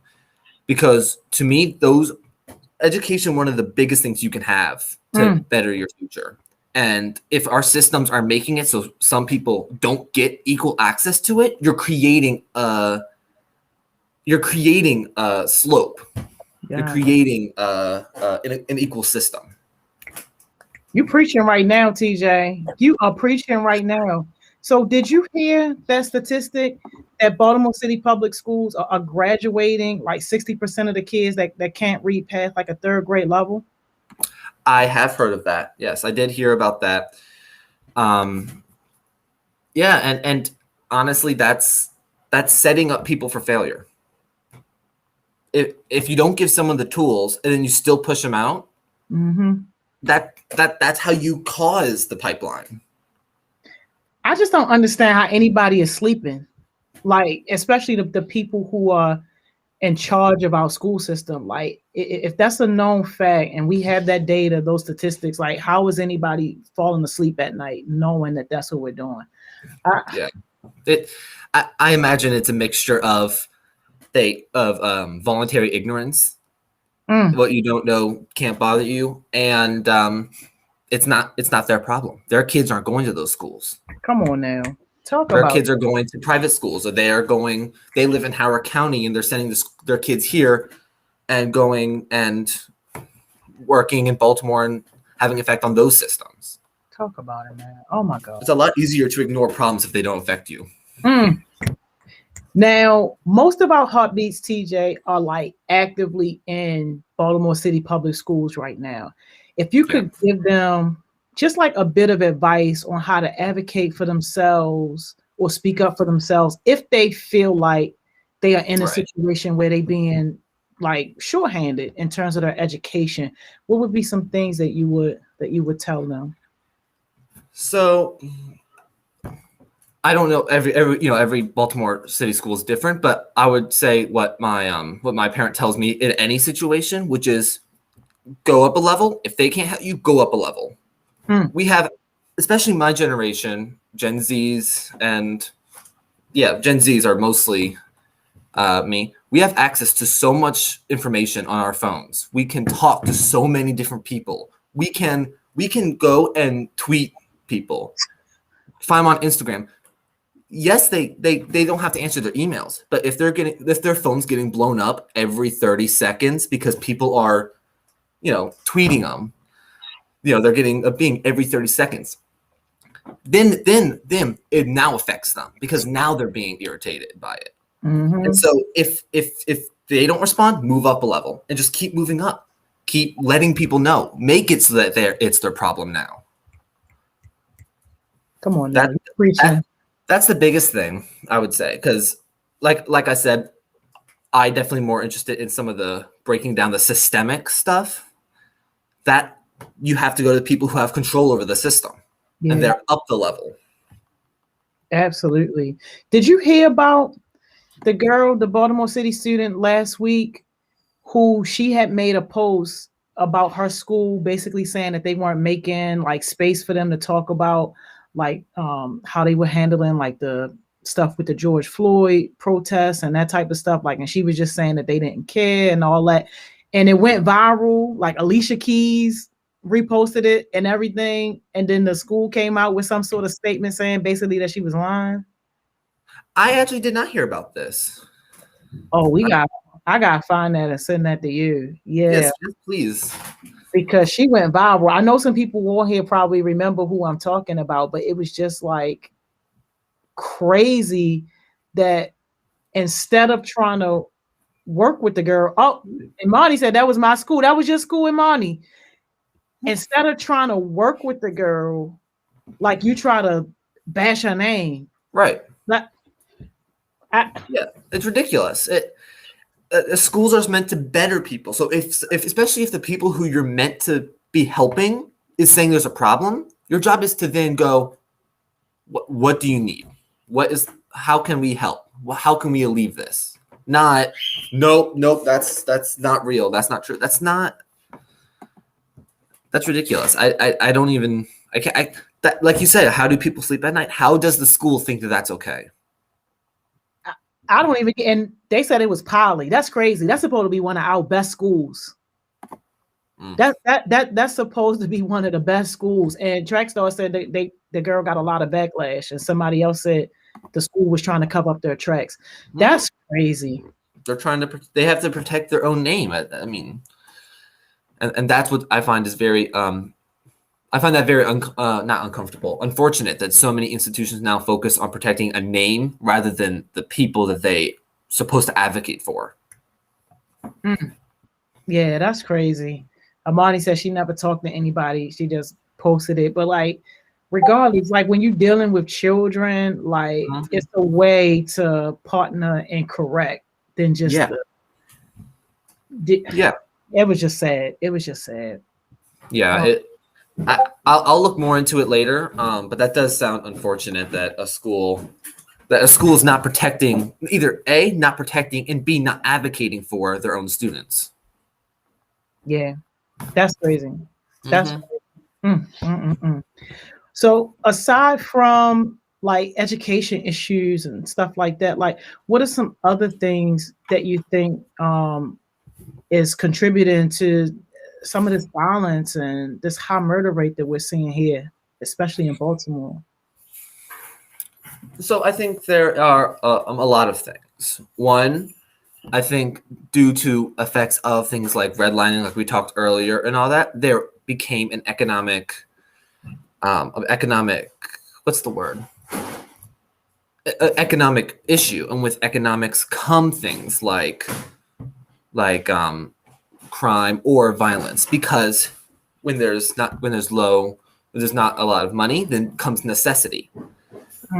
And so, I'm always of the opinion, if someone, just hypothetical, if someone steals something to get food for themselves or their child, I'm not going to fault them for that. That's necessity. There's also the matter of that a lot of violence is caused by, there's a lot of, what are they called? Trying to think of the word. Sorry, No, you're good. Things like if you grow up around violence, then there is more likely that you perpetrate violence, not due to any decision of your own, but due to things like traumatic responses, stuff like that. And then there's also the matter of that things like the prison system and stuff like that don't work on rehabilitation. They do things like they punish, they dehumanize, they take away one's humanity, and they do it on purpose. Solid punishment by putting people in solitude, not calling people by their names, treating them as if they're less than human. That has an effect on the psyche. It's not, how are you going to be treated like less than human for potentially years on end, and then still be like, yep, and get right back to your normal life afterwards? There is a great book that I recommend for anyone who wants to read it, called The Master List. I believe that is what it is called. I can't remember the exact name. I have the book somewhere in here, and I'll send it to you so you can send it out, Miss Joni. Yeah, but please. It's a great book from this point of view of this guy. He went to prison. He had a life sentence, and he used the prison time to make his life, to learn things, to better himself, and all this stuff. But he still talks about a lot of the dehumanization that happens in the prison system. I never even thought about it like that. Our kid who just got out a little while ago, Dan, he did some years, and most of his years he was on that 23-1, where he was locked away by himself for 23 hours and only allowed to be out for 1 hour. Right. Like, I never even thought about it like how you said, as a way to dehumanize somebody. I just figured like that's what they do with jail. And that 1 hour, that 1 hour is only because that's the legal requirement. It's a loophole basically, and that irritates me. They're like, we want to punish them as much as we physically can without breaking the law. And that's what I'm talking about when I say that there are so many laws and policies in place that sort of, they cause problems. Yeah. How do you feel about that type of punishment for like the violent offenders? So like Dan was a non-violent offender, but like what about people who were locked up and they didn't do anything like violent against another person? If they are violent, I still don't believe that is Zion, they're punishing them mentally too. Yeah, exactly. But I don't think that kind of punishment is right for anybody. I think it's I do think if they are at risk of hurting themselves or others, then certain things need to be put in place, but not putting them in a tiny room to be alone. That's not gonna make them go, oh, now I shouldn't do something violent. But that's not how it works. That's not how humans work. humans left alone for long periods of time are going to have more mental strain. They're going to have more antisocial behavior because they're not in a society. Like, and don't nonviolent offenders, that they shouldn't even have any of that. There are so many different things that you could do. There are, I think in Finland, I think Finland, somewhere in those northern areas, they have, yeah, exactly, Imani, therapy. They have prisons where it's free reign. They rehabilitate them. They teach them. They let them walk around. They have bedrooms, but it's not like you're not having to walk Second Square. You're not having to all that. And they have like a 99% rehabilitation rate. So they basically not treating the criminals like criminals? Right, yeah. They treat them like people who just need help. Because that, like 999 times out of 1,000, that's what most people are. Someone who just needs help or someone who didn't do anything. Yeah, that's not in the US. Exactly. Yeah, in Greenland, that's what it was. Thank you, Josh. I don't know, TJ. So they got their murderers walking around. It's a what's it called? Testing. It's still in testing phase. So I don't know if they take like murderers, but I do know that especially for nonviolent offenders. Why are they being treated like they, blew up an orphanage like that? Yeah. Especially for things like drug charges or like marijuana charges. Why are they being treated like criminals? Yeah. It literally does less damage than cigarettes and alcohol. But people are being treated as if they are, giving out ridiculous. Like I said, this is one of those things that gets me irritated. No, we love it. We love to see it, and I can't wait to see your work. Like when you really start getting into those laws and stuff, I can't wait to see your work because that's where that systemic change happens, and you can really start to see a generation start to change. So I appreciate your work, man. Yeah, I found the name of the book. Is that by Chris Wilson? Yeah, it is. I know exactly who you're talking about. I know exactly. We were supposed to we were supposed to have Chris Wilson on, but something happened with his schedule. Yep. Okay. Last year, not this year, but we were supposed to have him on last year, but something happened with his schedule. But yeah, Chris Wilson, I know exactly what you're talking about. Right, exactly.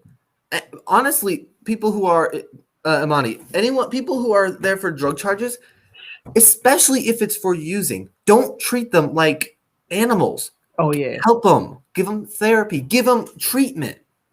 Don't. Yeah. Are you talking to me, Zion?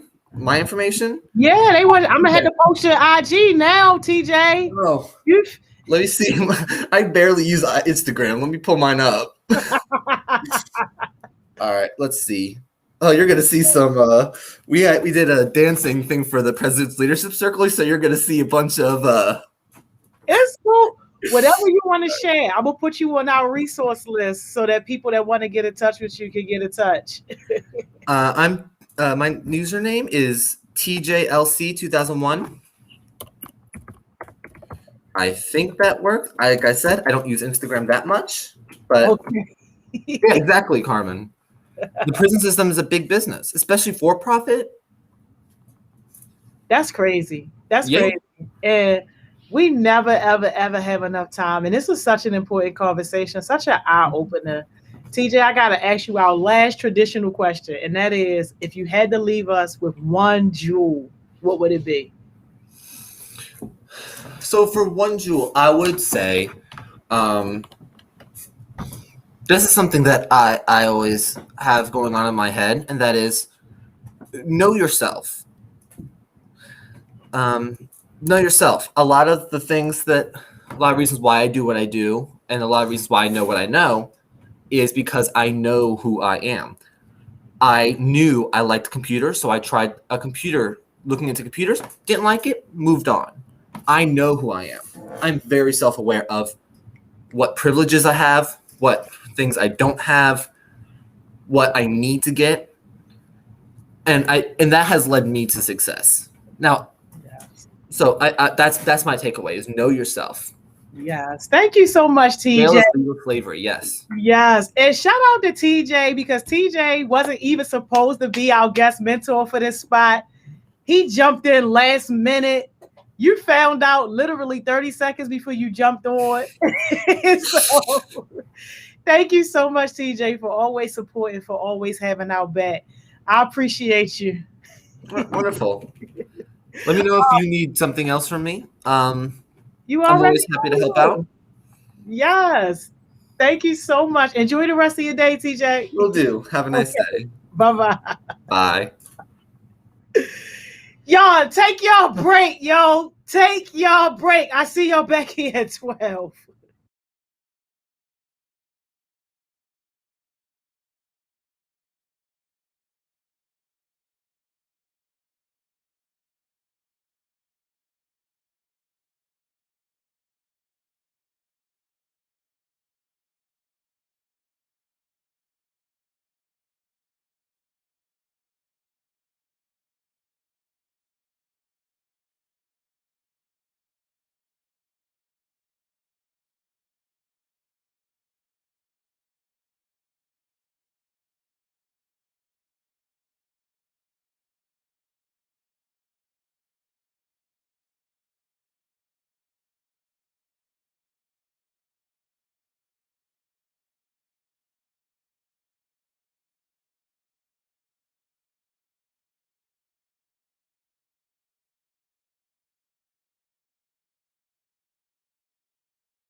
Welcome back, welcome back, welcome back, y'all.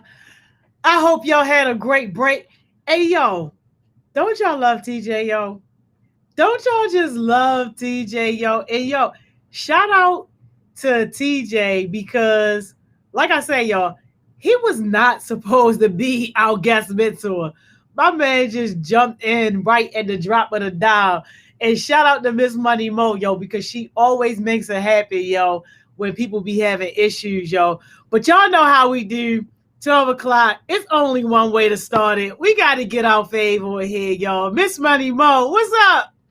Hey, good afternoon. How are y'all? Yo, we great. Hey, thank you so much for bringing us TJ, yo. Of course. Listen, TJ was ready for y'all. Y'all didn't even know. TJ was ready for y'all a couple of weeks ago. we did not even know. Yeah, yo, you had him on the back burner getting warm. Yeah, no, he's awesome. He's awesome. You know, he was ready and willing. And thank you, TJ. I'm gonna publicly say thank you. I said thank you to you, but thank you so much for just coming and sharing yourself and your journey and your story with us. We're excited about it. Yeah, he literally had like no notice because no. No, he didn't. I'm not even gonna. Don't do things like that, y'all. Listen, but sometimes, again, what word do we always say? I feel like at 12 o'clock, network. Network. Yo, you so right. Network. Because if the network wasn't strong, we would be saying, sorry, y'all. No guest mentor today. Yup, surely would be. But we weren't going to say that. TJ probably thinks I'm crazy. TJ probably thinks that I am crazy. However, he was ready. He was ready probably from a couple weeks ago. So he had something, kind of riled up for you guys. I know that's right. I love to see it. And you know where his bloodline coming from. So we already knew he was strong. Oh, hello. I didn't even want to say that because he probably get tired of me saying like, oh, Dr. K something. But like, he don't even really have to say it because he can stand on his own. He really don't even have to say it, yo. He doesn't. And they have like the same. They just, both awesome people, both great and awesome people. So I'm just so happy that they decided to share themselves with us. Yes, it is amazing. But what's going on today, man? You ain't got nobody knocking at the door, none of that. You about to have a nice regular session today? Of course not. We can hope for it. We can hope for it all we want to. We can hope, but I don't know. No, of course not. Hey, yo. We're supposed to. I was gonna, we're gonna do patience because that's what we were supposed to do yesterday. I cannot, yo. 12 o'clock be crazy every day. I know. I'm just like, ever since last year, y'all don't have to get on here and make it look like it's okay. We talking about some real stuff. What happened yesterday happens way more than we like to give it credit for. So, but you know what I like about yesterday, though? Even though it was ghetto, it was a true example, though, of what people need to do more of, which is talking so that you can iron out the misunderstandings. And also a strong reminder, too, that it's always two sides to a story, because we would have been leaving the situation just only knowing that one side and not thinking anything else. The whole time, my man came on, represented himself very professionally, spoke very clearly, and had very valid points as to what he was thinking and what he was saying. So even though it was a little messy, hopefully somebody got the bigger picture, the bigger principle, which is you got to communicate and talk to each other. And communication is definitely something that be lacking a lot when we be having our issues and stuff. Absolutely. I agree because, like I said, that situation happens all of the time. It manifests differently, but it literally happens all of the time. So I'm glad that we had it too.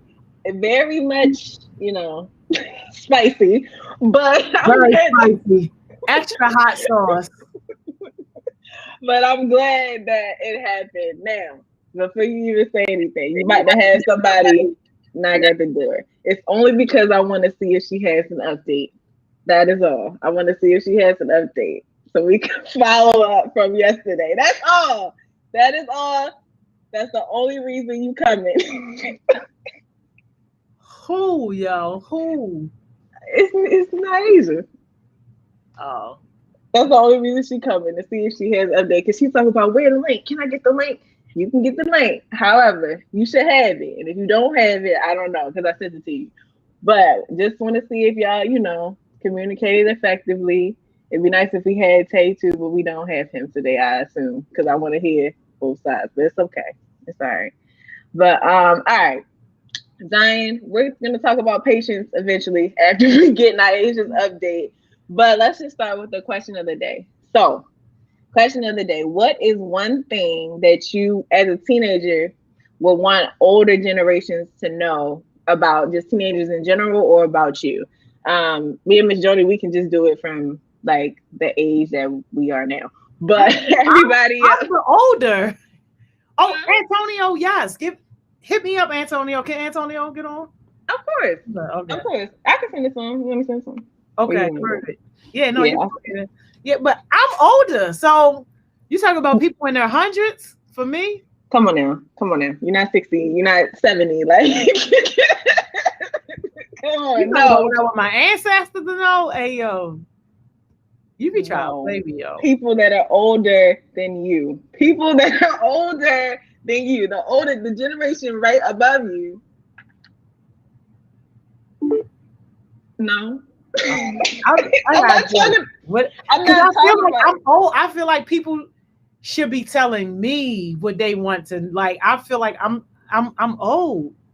I'm the old. You are, but there's a generation older than you, is what I'm saying. Oh my God. So what I was saying is, I'm gonna think about it. Dion, say what's up? Hey everybody. How are you? I'm doing good. Good. What you want to share with us? Why you had to get the link so bad? I didn't think we was gonna talk about the situation. I just wanted to be on the session, but do I have an update for y'all? Kinda, not really. So I had asked him, like, was he mad? He was like, no. And then that's when we was talk. Well, we didn't really talk about it, but he said he understand that's how I felt. And then after that, we just only talked for like 2 minutes, and then I ain't hear from him the whole day since 3:55 yesterday. And then he texted me at 12, but I was asleep. But we're good. He said we good. So yeah. Oh, okay. So y'all didn't talk. So yesterday, y'all didn't even communicate effectively. We kind of communicate, but like, we both didn't let the situation get through us. So like, we good. We understand. Like, we both told how we felt, and then we just left it alone. So we good. Okay. All right. That's fair enough. So as long as everybody got to share their perspective and you're at a mutual understanding now, that's cool. I'll take that. All right. Thank you for getting on. I'm gonna read. Unless you have your answer already ready. Yeah. What was the question? So you don't. It's okay. It's okay. I was trying to listen to it, but and then I had to pause the YouTube because I was trying to get on here.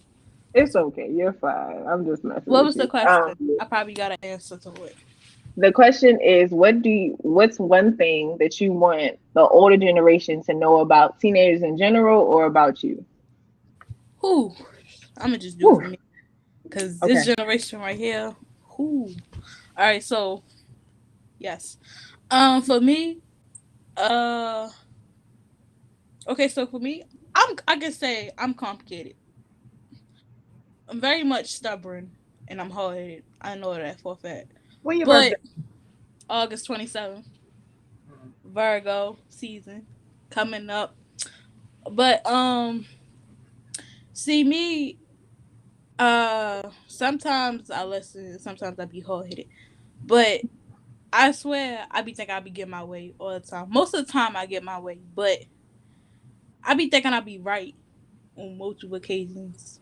So, um I don't like when people tell me to do, and as my mom say, I act just like my dad. I act like him. But I don't see me acting like him. I think we're two different people. Even though we're the same sign, but I can say like I'm very caring, very respectful. I know I have anger issues because I let a lot of people take me there. But I choose. But now I'm doing so good. I'm not letting anybody take me there. So I've been respectful lately. I've been having no outbursts, no attitude problems with nobody in a minute. So I've been doing good so far. So yeah, because this generation, we need a whole session, a whole long session for this generation. A whole lot. A whole long. My generation Meanwhile, is we did awesome. not get the answer to the question. Hey, Antonio. Yes, we did. We did. We did. Oh, all right. I couldn't decipher. She was just reading us the autobiography. I'm not playing. I'm not playing. Thank you, Naija. Thank you. Thank you. Thank you, Beyonce. Oh my God. Antonio, would you like oh my God. Would you like to answer the question? Antonio. Oh, okay. Yes, my bad. My sister would you- asked me for ice water. Okay. You you know what? I'm gonna get out your business. I'm sorry. Go Look, ahead. hold up, wait. Let me explain. I wear this bonnet. Hold up, listen. I wear this bonnet because it helps me be who I am. Listen, I'm with it. Yo, hold up. It's a bonnet, yo, for real. Hold up. Look, I'm telling you, it completes me. It completes Bye, me. y'all. Listen, completely- I'm for the bonnet. I'm for the man bonnets. I surely am, because just as we protect our hair, y'all should protect y'all hair too. I'm with it. And Did plus, y'all just see what Naeem said in the chat? Can he get a car? Ain't nobody paying attention to him. We ignore certain chats. Beyonce. We don't give attention to certain things. It's okay. Hey, Donovan. Hey, Donovan. Listen, this is my crew at this point. All right. This is my crew at this point. Go ahead, Antonio. but like I was saying, like I'm telling you, because if I did take off my bonnet, y'all won't be able to take the grass of my hairline. It's so beautiful. I I'm promise. not talking about the bonnet no more. What's the answer to the question? What's the answer to the question? Oh, my bad. I got Bonnet off track. Chronicles. Oh no, don't make me pull out the collection. You got a bonnet collection? Not Look. a collection. Oh, Do you really? Yeah, Can we I see have that? over 25. Are they hanging up? Can we No, easily see they're in my them? closet. Oh, okay. All right. I gotta That's go for another day. at this point. I'm grabbing What'd you say? I gotta grab my pearls at this point because That's okay. That's all right. Listen, I want to see the bonnet collection. We ain't gotta do it right now, but if you want to show me later, we can look at it. All right, go ahead and answer the question, Antonio. I'm sorry. Hold on, what's the question again? Oh my God. I'm sorry. Y'all put me. Look, I blame this on all y'all, but I love all y'all at the same time. All right, but like, what's the question though? The question. What do you want older generations to know about you or about teenagers in general? Ooh, what do I want them? The older generation. That I was the bonnet man. That's what I wanted to know. I was the bonnet man. All seriousness, I want them when they buy one. I want them to see a glimpse of me in their head. This is supposed to be a serious question, and y'all are just taking All right, say no. all right, I got something. No, All right, you this is already a life answered lesson. No. All right, I just want to know that you gotta be respectful to all adults and choose who your friends are. Oh, we going real respectful. Okay. Yes. All right. I'm not saying you gotta be like okay, be respectful, but it's like, all right, for example, a lot of younger people feel like older people do not listen to them or respect their opinions. They don't. So yeah, so you would say the answer to that Oh, question would be like that we have valuable things to say and that we have, valuable experiences. That's what I want people to okay. know. All right, I It's got just one. That like All right, help me. You are fine. You are all safe. right. Ain't nobody bothering. Learn. Hold up. Hold on. People, listen. People will eat at your table, even though they already ate. So you got to learn to separate the real from the fake. That's a valuable lesson. That's a bar too. Okay, that'll work. And you That's right, fine. Alicia, because it do go both ways. But I know if you have to, you know, even though an adult might disrespect you, you might just gotta walk away from the situation because you can't disrespect the adult because still you wouldn't want nobody to disrespect your mom or your dad or anybody that's your family. So it goes both ways. But you're right. But this generation, they will be disrespectful to any adult. It don't matter if they was disrespectful to them at all. They still be disrespectful. So, but they gotta realize what if that was your mom and somebody talking to your mom, you wouldn't want that. So y'all just gotta be mindful of what you say to people.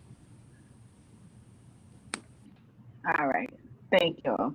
Donovan, I know you got something. I know you got something wholesome and valuable to say. So what do you want the older generations to know? I would want the older generations to know that teenagers can endure stress and that mental health is a real thing that we face. All right. Okay. Thank you for sharing that. Miss Joni, your ancestors or whoever the people that are 100, what do you want them to know The about people that's in their hundreds, I would want them to know that they don't have to be frightened by a world that is now becoming non-traditional. Okay. All right. And then for me, I would want them to know basically like it's okay if everything is not done in a like traditional sense, whatever that may be. Like it's okay. Like we're not gonna lose ourselves. The whole world not gonna blow up if everything is not done according to tradition. That's what I would want to know. And I also stop asking people when they're gonna have babies or get married. Don't do that. I don't want that anymore. Okay. What? Yeah, that's it. Look at his face. Well, I say my age now. Continue. All right. Josh, I gotta start at the top of the list. So I make sure I get all of mine because I was like, I want you to read all of mine. So hopefully I'm at the top. So Josh said, you don't just get respect. You have to earn it, just like we have to earn yours. Uh-oh. That's a Fact deep number one. 10. I Listen. totally agree. I totally agree too. Me too. Fact. Me too. Oh no, it went away. Okay, it's okay. Zion said we're not being disrespectful, but we're just saying how we feel. Yes. Kayla said mental health is important, just like Donovan was saying, and I wish some older people would be more understanding with it and not just brush it off. Okay, thank you. Alicia said probably, I guess that's just because we are teenagers that we don't have problems because we do. That's real. Thank you, Alicia, for sharing that, because a lot of older people would just be like, you don't know this, you're not experiencing nothing. I had to walk barefoot up a mountain. Like, okay. Yeah, and what she said earlier, she said some parents don't think we be depressed because they give us everything. Man, Some parents parents said take. Oh my bad. Go ahead. it's Finish. cool. It's Some okay. parents don't think we can be depressed because they give us everything. That's what I'm. I was pretty good, What man. is that? But look, it's like some parents He be was ready to taking. go off for that. I was, but some parents really be taking everything as disrespect. Well, some of them, cause like you'll breathe hard. He be like, "Oh, you want to get smart?" I'm like, "I didn't even do nothing." Like but it's like you got like some parents. I feel like it's mothers mostly. Mothers will mostly mine's at least. Like she'll listen to what I have to say. She may not like it, but she'll at least take it into consideration before before she tells me what I gotta know. Okay. All right. That's better. That's good.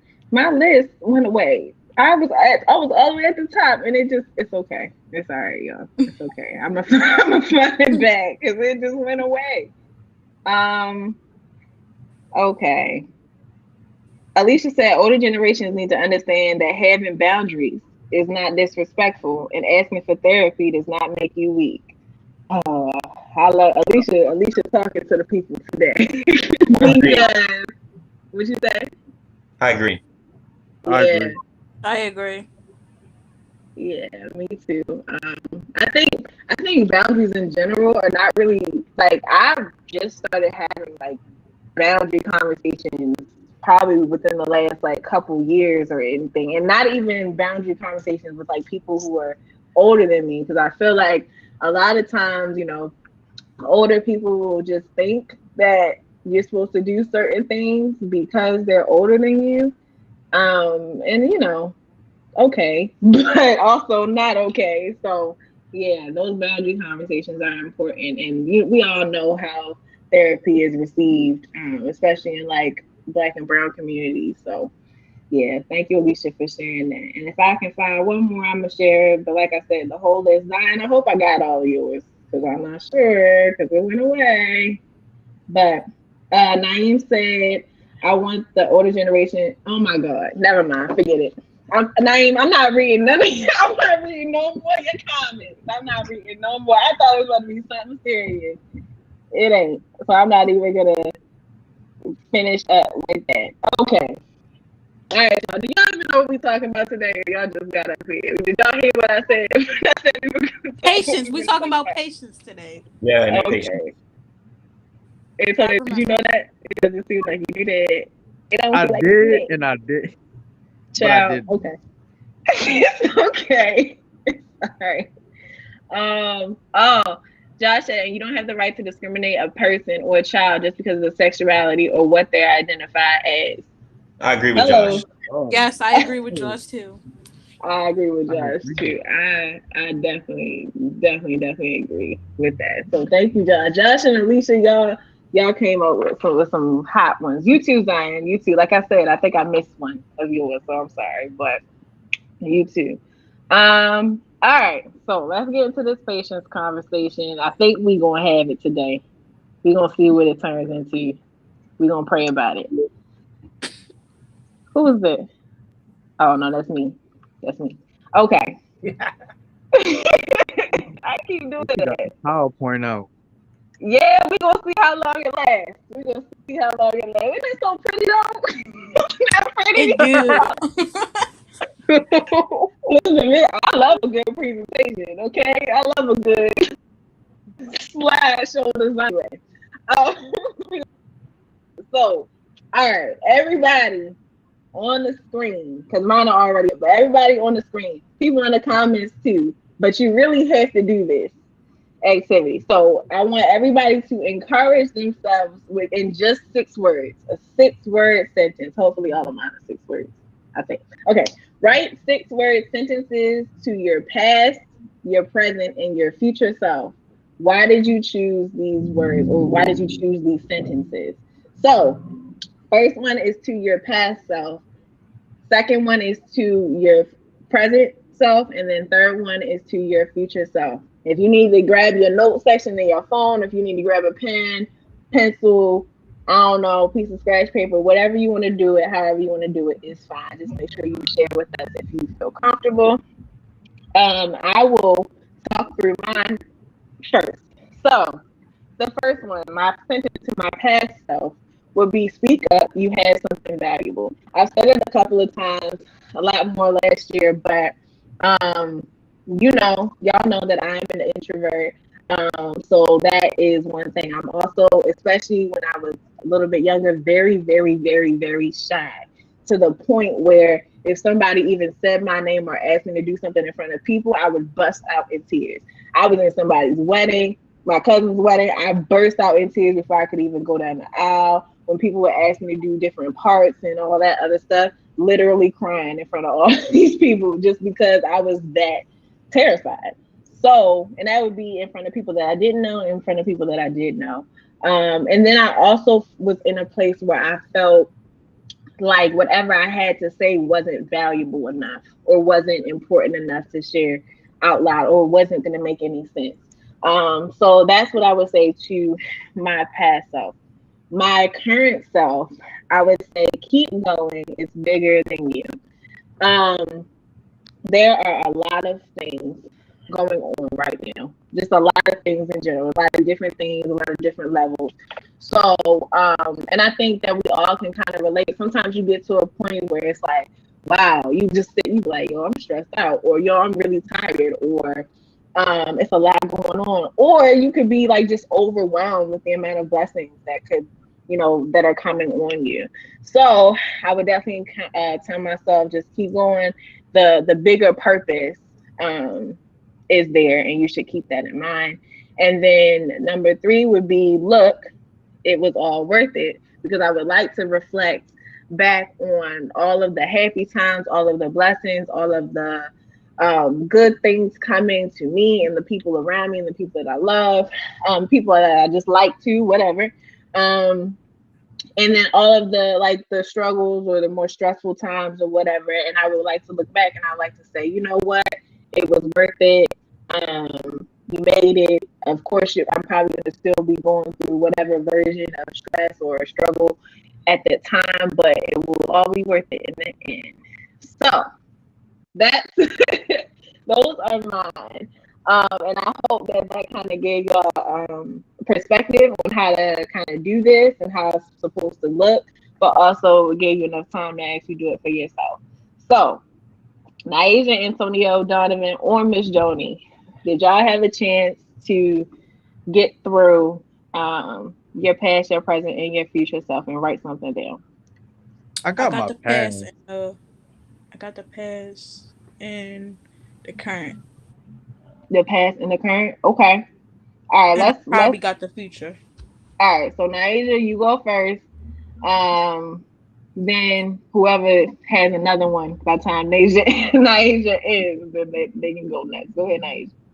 All right. So for my past, you are good enough, and it's okay to be good enough. Not worry about how you want to represent yourself and how others expect you to be represented. Don't be afraid to say what's on your mind.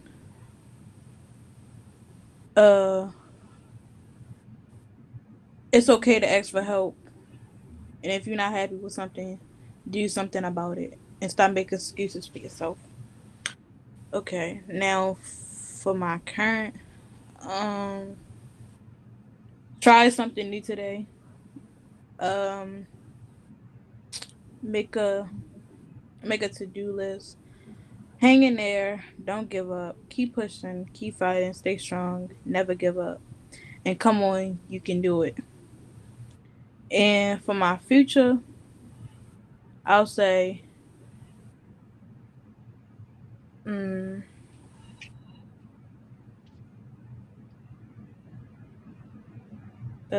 think you gotta go back to me for the future.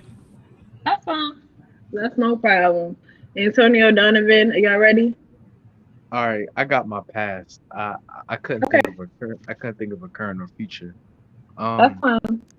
So past, trust people who can support you, most definitely.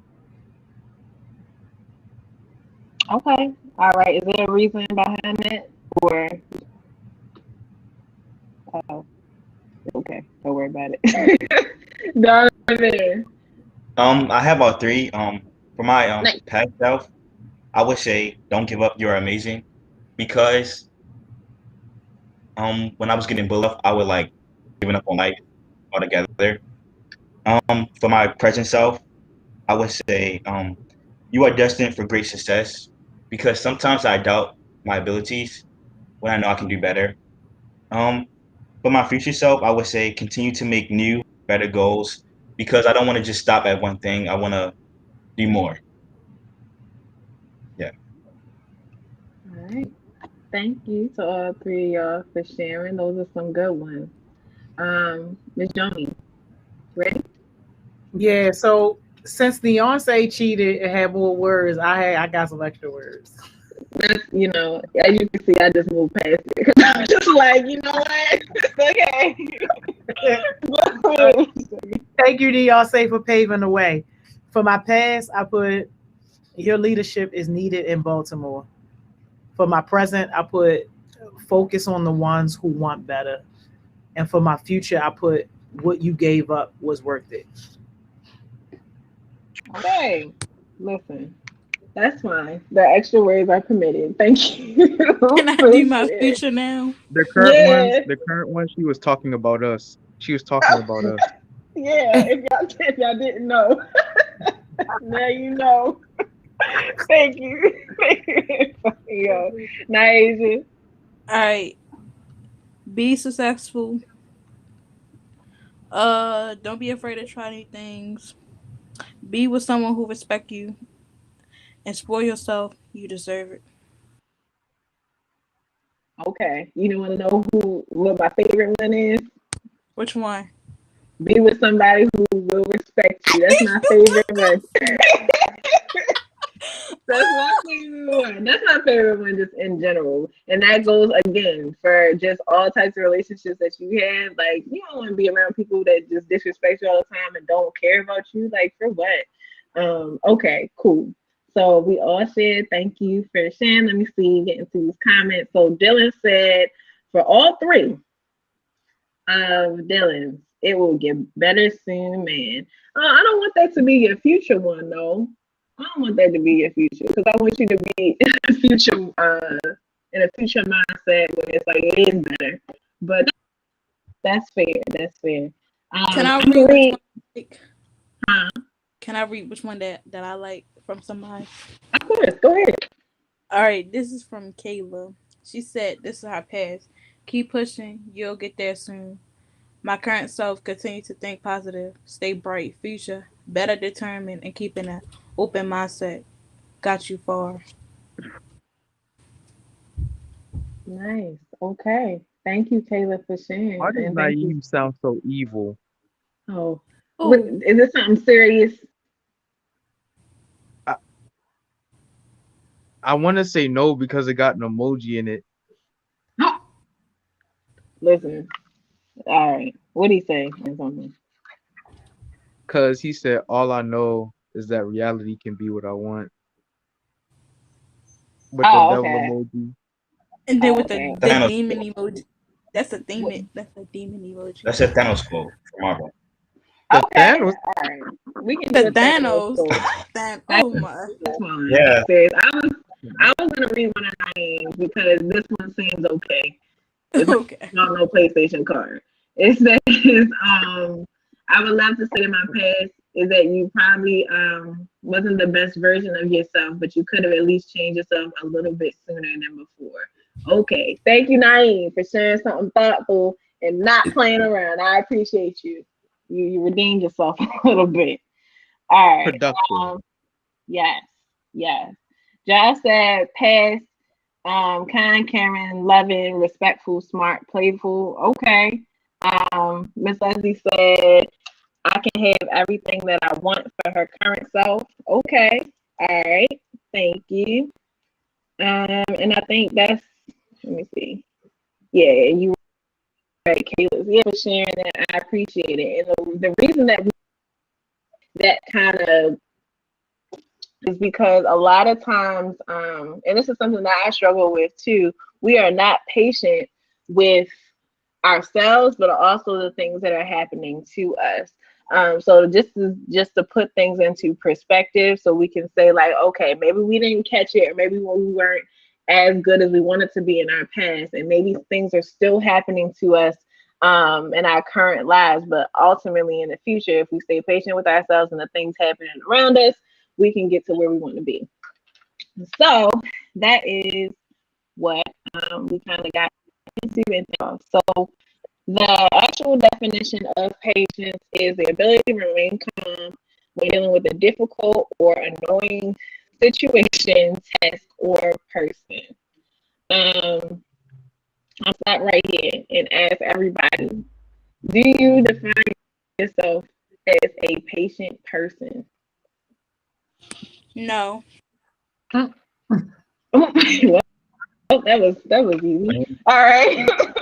It That was depends on quick. the situation for me. Yeah, I Okay. agree with Miss Johnny. It depends on the situation. I would Okay. prefer not to Same. answer It do. this It definitely question. do. I'm gonna say it do. Depends on the situation, but most of the time, no. Okay. All right. And Antonio, I didn't really hear what you said. What'd you say? I was saying I would prefer not to answer this question. Well, I would prefer. Why not? Why you don't want to answer the question? Hold up. I'm gonna hit the Miss Joni and say I'm just watching. I'm just listening. Y'all answers are so inspirational. You never heard me say that. Ah! You did say that. You was like, I'm just watching. I'm just listening. Yeah. Yo.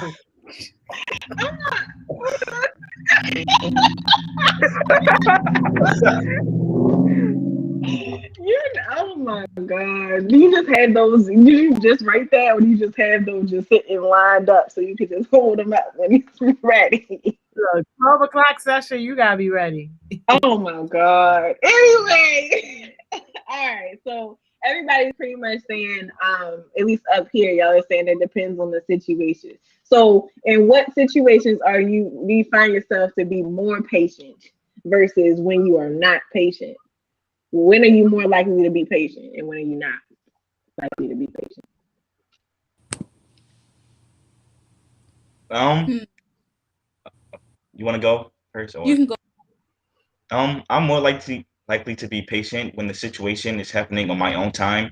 Like, say I'm doing homework and like the work is really stressful. I take a break and like a deep breath, and then I get back to it. But like, if it's a situation involving another person being annoying or something, I get less patient. Yeah. Oh, all right. I Okay. got it. If okay, I'm less patient if you're like if you're asking me to help you deal with the person that's like mad at you, but you want me to help you deal with it. I can't be patient with that because you know you're basically putting that on me like I had something to do with it. I'm more patient if somebody wants my help with something, but if I tell them hold on and they wait for me to finish what I'm doing, and then like they wait for me to go back to it and then we talk about it. I like when people do that. It gives me a minute to get ready for helping them with the situation. Got it. So you're more likely to be patient when others are patient with you. Is that kind of like a summary of what you just said? Yeah, because like I feel like it should be both ways. Got you. Okay. All right. Donovan and Antonio, thank you. Naisha, when are you more likely to be patient? When are you more likely not to be patient? All right. I'm gonna be real honest. So when I be patient is like okay. So like they were saying like on my time, if I'm in if me and this person like we supposed to be talking, communicate, I'm gonna be patient. But and when I'm less patient is, and if you don't gotta hear what I'm gonna say, I'm gonna just be like, can you just hurry up and go? Because you already don't want to listen to me. So I'm just being less patient because I be trying to be respectful when they be talking, but when they don't want to listen what I gotta say, I just start just don't care no more. Just start giving off I don't care vibes. Got it. Okay. All right. Thank y'all for sharing, Miss Joni. Well, I mean, mine is just very situational. Like, if I feel like you try and play with me or whatever, like, it's zero patience with that. But I don't gotta get rude and out of character. I just will be silent on you. Like, I just won't have nothing to say. But when people are learning and when I know that it's something that is like new growth territory for people or whatever, like I pretty much got all the patience in the world because I understand the bigger picture, and that is that you'll be a better person because of it. Go ahead, Antonio. Okay. Thank you, Miss Joni. Can I say something about Miss Joni's, please? Ah, Yeah, go ahead. You forgot to add that you don't have patience when people tell you they don't have goals. You can't forget that. No, I just think I ain't got nothing for you. I don't have anything. You ain't got no goals. I don't have nothing for you. I just wanted to add that. Oh. Be crazy. Yes. I'm gonna answer it, and I think. Let me see. I gotta pre-read. I try to pre-read in general, but I really gotta pre-read Naeem's comments because I don't know lately. I don't know. Listen. Yeah, we can ask that after. What'd you say? I said he been tripping in the chat some lately. Been tripping. Okay. I should have been thinking about my answer to that. I'm more like I'm patient in general. I think the answer, because a lot of people said it depends on the situation. I think yes, that I am a patient person. Y'all will hear me say this a lot. I'm a patient person, especially when it comes to other people, but I am not patient when it comes to myself. So if I feel like I'm not getting something fast enough, if I am extremely hard on myself, I was getting better with that, and this is full transparency. I was getting better with that. Like last year, but lately it has been coming full force. So I am extremely hard on myself. So with all tasks and things or whatever, so I'm not patient when it comes to that. So sometimes it's good to know the difference between like how you are with yourself versus other people. Naeem said, he specifically said me and you, Ms. Joni, but I think everybody can kind of answer this as the last thing because we have 2 minutes. Do you think with great power comes great responsibility? Superman taught us that. No, Spider-Man taught us that, of course. What? Oh my God. No, not Spider-Man. Spider-Man. Where's the card? Get me out the ghetto, please. Uncle Ben. Uncle Ben. Uncle Ben. Spider-Man. Superman. Can't even have a typo in this ghetto.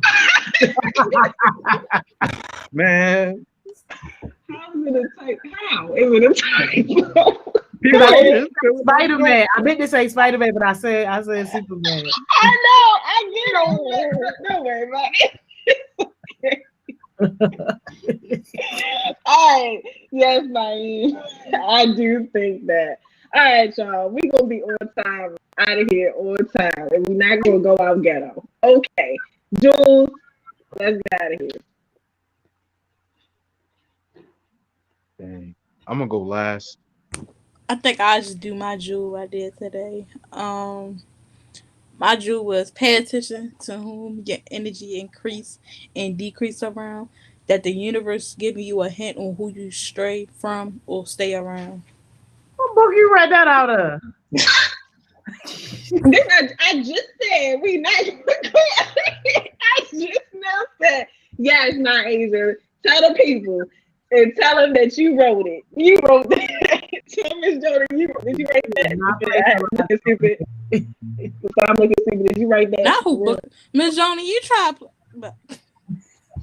Did you write that for real? Who post? Yes. Oh, you did? Oh, okay. Yeah. See, that was good. Somebody Google that right now and make sure she's telling the truth. I'm just playing. No, Naija, that was really good. Thank you for sharing. Antonio or Donovan? My jewel would be that if you're feeling overwhelmed, you can take a break. Like, not everything has to be done right away. Yeah, that's it. Okay. People may mine's is my jewel. People may call you weird, but that's just your normal. And before it was taken, I'm adding my signature.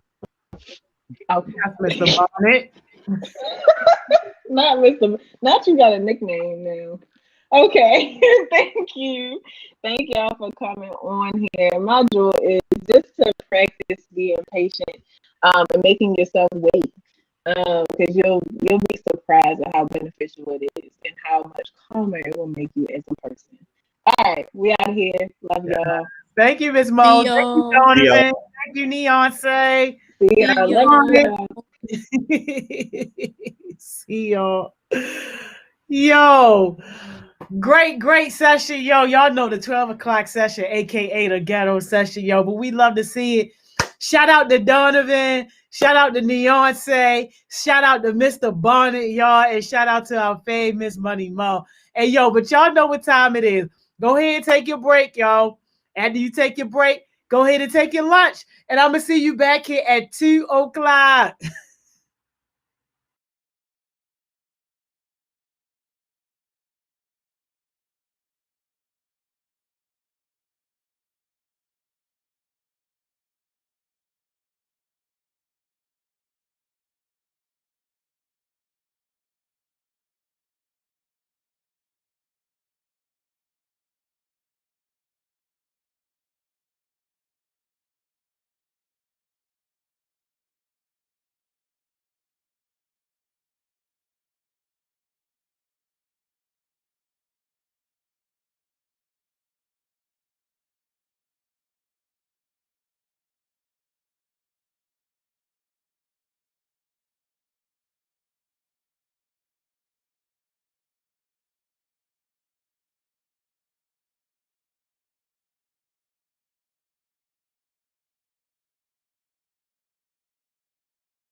Welcome back, welcome back, welcome back. Y'all hope somebody had a great break. I hope somebody had an amazing lunch break. And yo, I hope somebody is having a really good day at work today. I know y'all tired of me saying this, yo, but this do not feel like work. And I can't believe we at our last session of the day already. Our time just been flying by. But y'all know how we do. We can't take another step until we get our favorite on here. Y'all already know what we do on Tuesdays and Thursdays. Yeah. We're We're on the screen. Look who you got with you. What's going on? How y'all doing today, man? What's up, Rally Bro? Hey, Miss Caitlin, how y'all doing? Oh, we're good. We're so Let me good. find out y'all BFF. I know, right? Soon to be, you I know, know. it's just bound to happen at this point. I love He knows it. how to park on the block now, except his maps keep taking him to the wrong place. Apple Maps is trash. I Apple might not Maps use is it trash. no more. Don't use Apple Maps, y'all. Google Maps is where it's at. Oh my God, y'all is crazy. I love to see it. Well, if this ain't discipline and commitment, I don't know what is, y'all. Like for real. Congrats. He couldn't wait to be back on, and I couldn't wait to have him back on my session because you all know how good of a talk he gave last time and how much of an impact it had on everybody. Everybody was talking about it like way after. He been being consistent, Miss Caitlin. I don't know if you know, but he been at Winning Wednesdays, Thriving Thursdays, Focus Friday. He came on Saturday. Even though we got rained on, he was still there. Wait, you were there? Okay. Yeah. Here's the thing. And he did Jules. Here's the thing. I was about to go on Saturday, and Mar texted me and told me it was canceled because of the rain. Did it get canceled early? It did get canceled. I mean, but people were still there. Pizza block boxes was flying everywhere. Napkins was everywhere. It was a mess. Basically, what happened was by the time we got there, like I think everybody already knew like it was gonna be bad weather, but once things kind of started to get started, that's when the weather started kicking in, and then it was raining, it was thunderstorm. We was still out there for like probably an hour or two because we were trying to figure out what building we could go to. We didn't end up finding a building. Dude, all I get from Mar is it's canceled. He was trying to save you. He didn't want me to come. Hey, he did it. He did his job though. He did his job. She ain't get wet or anything. That's true. I did. Yeah. No, he was it was definitely a mess, Miss Kayla. I would not have advised. And the crazy thing, the weather was amazing the whole week. Saturday was the only bad day. I know. Also, I can't slag Mar because it's his birthday. So happy birthday, Mar the General. Happy birthday, Mar. Happy birthday, Mar. I hope you're celebrating today. Yeah, he's getting a fresh new haircut, so everybody hit him up. Yeah. Anyway, that's not what we're talking about today. Rel, do you want to start us off, introduce our topic and icebreaker and stuff like that? Yes. So today, hopefully, the next time I come back, it'll be kind of like the second part to this. But the first part that we're going to talk about today is in particular how boys and men have underlying struggles and stuff like that in society that they have to deal with on a day-to-day basis. Yeah. So it's a super interesting topic. And I think specifically, I don't know if you're going to talk about it specifically, but like Black men and men of color. Yeah, definitely them too, because they have, a lot more factors going into the type of discussion like this as well. Yeah. This is going to be a really interesting conversation. Yeah. So how do you want to start us off today? So I got inspired from this topic from seeing a video that I ran across on TikTok. I think mostly everybody in the chat knows what TikTok is and the type of videos they make, all the crazy stuff that goes on there. But yeah, it was a TikTok. Actually, it was two. One of them was, a bit too much for this type of. I told him we couldn't show it on Success. We couldn't show it on here, but I definitely got the other one that we can show. And again, it kind of shows just a very more so simple things, but also, in the end, very big things that, is passed down generation to generation of how we as men and boys deal with things. Yeah. Do you want me to show that video? Oh, yeah, sure. Okay, cool. I didn't know if you wanted to show it now or if you wanted to wait. Yeah, we might as well. All right. Hopefully this round. It's giving me very much Healing Youth Alliance. Okay. You already know that type. Miss Jones, you already know. You already know. All right, here we go.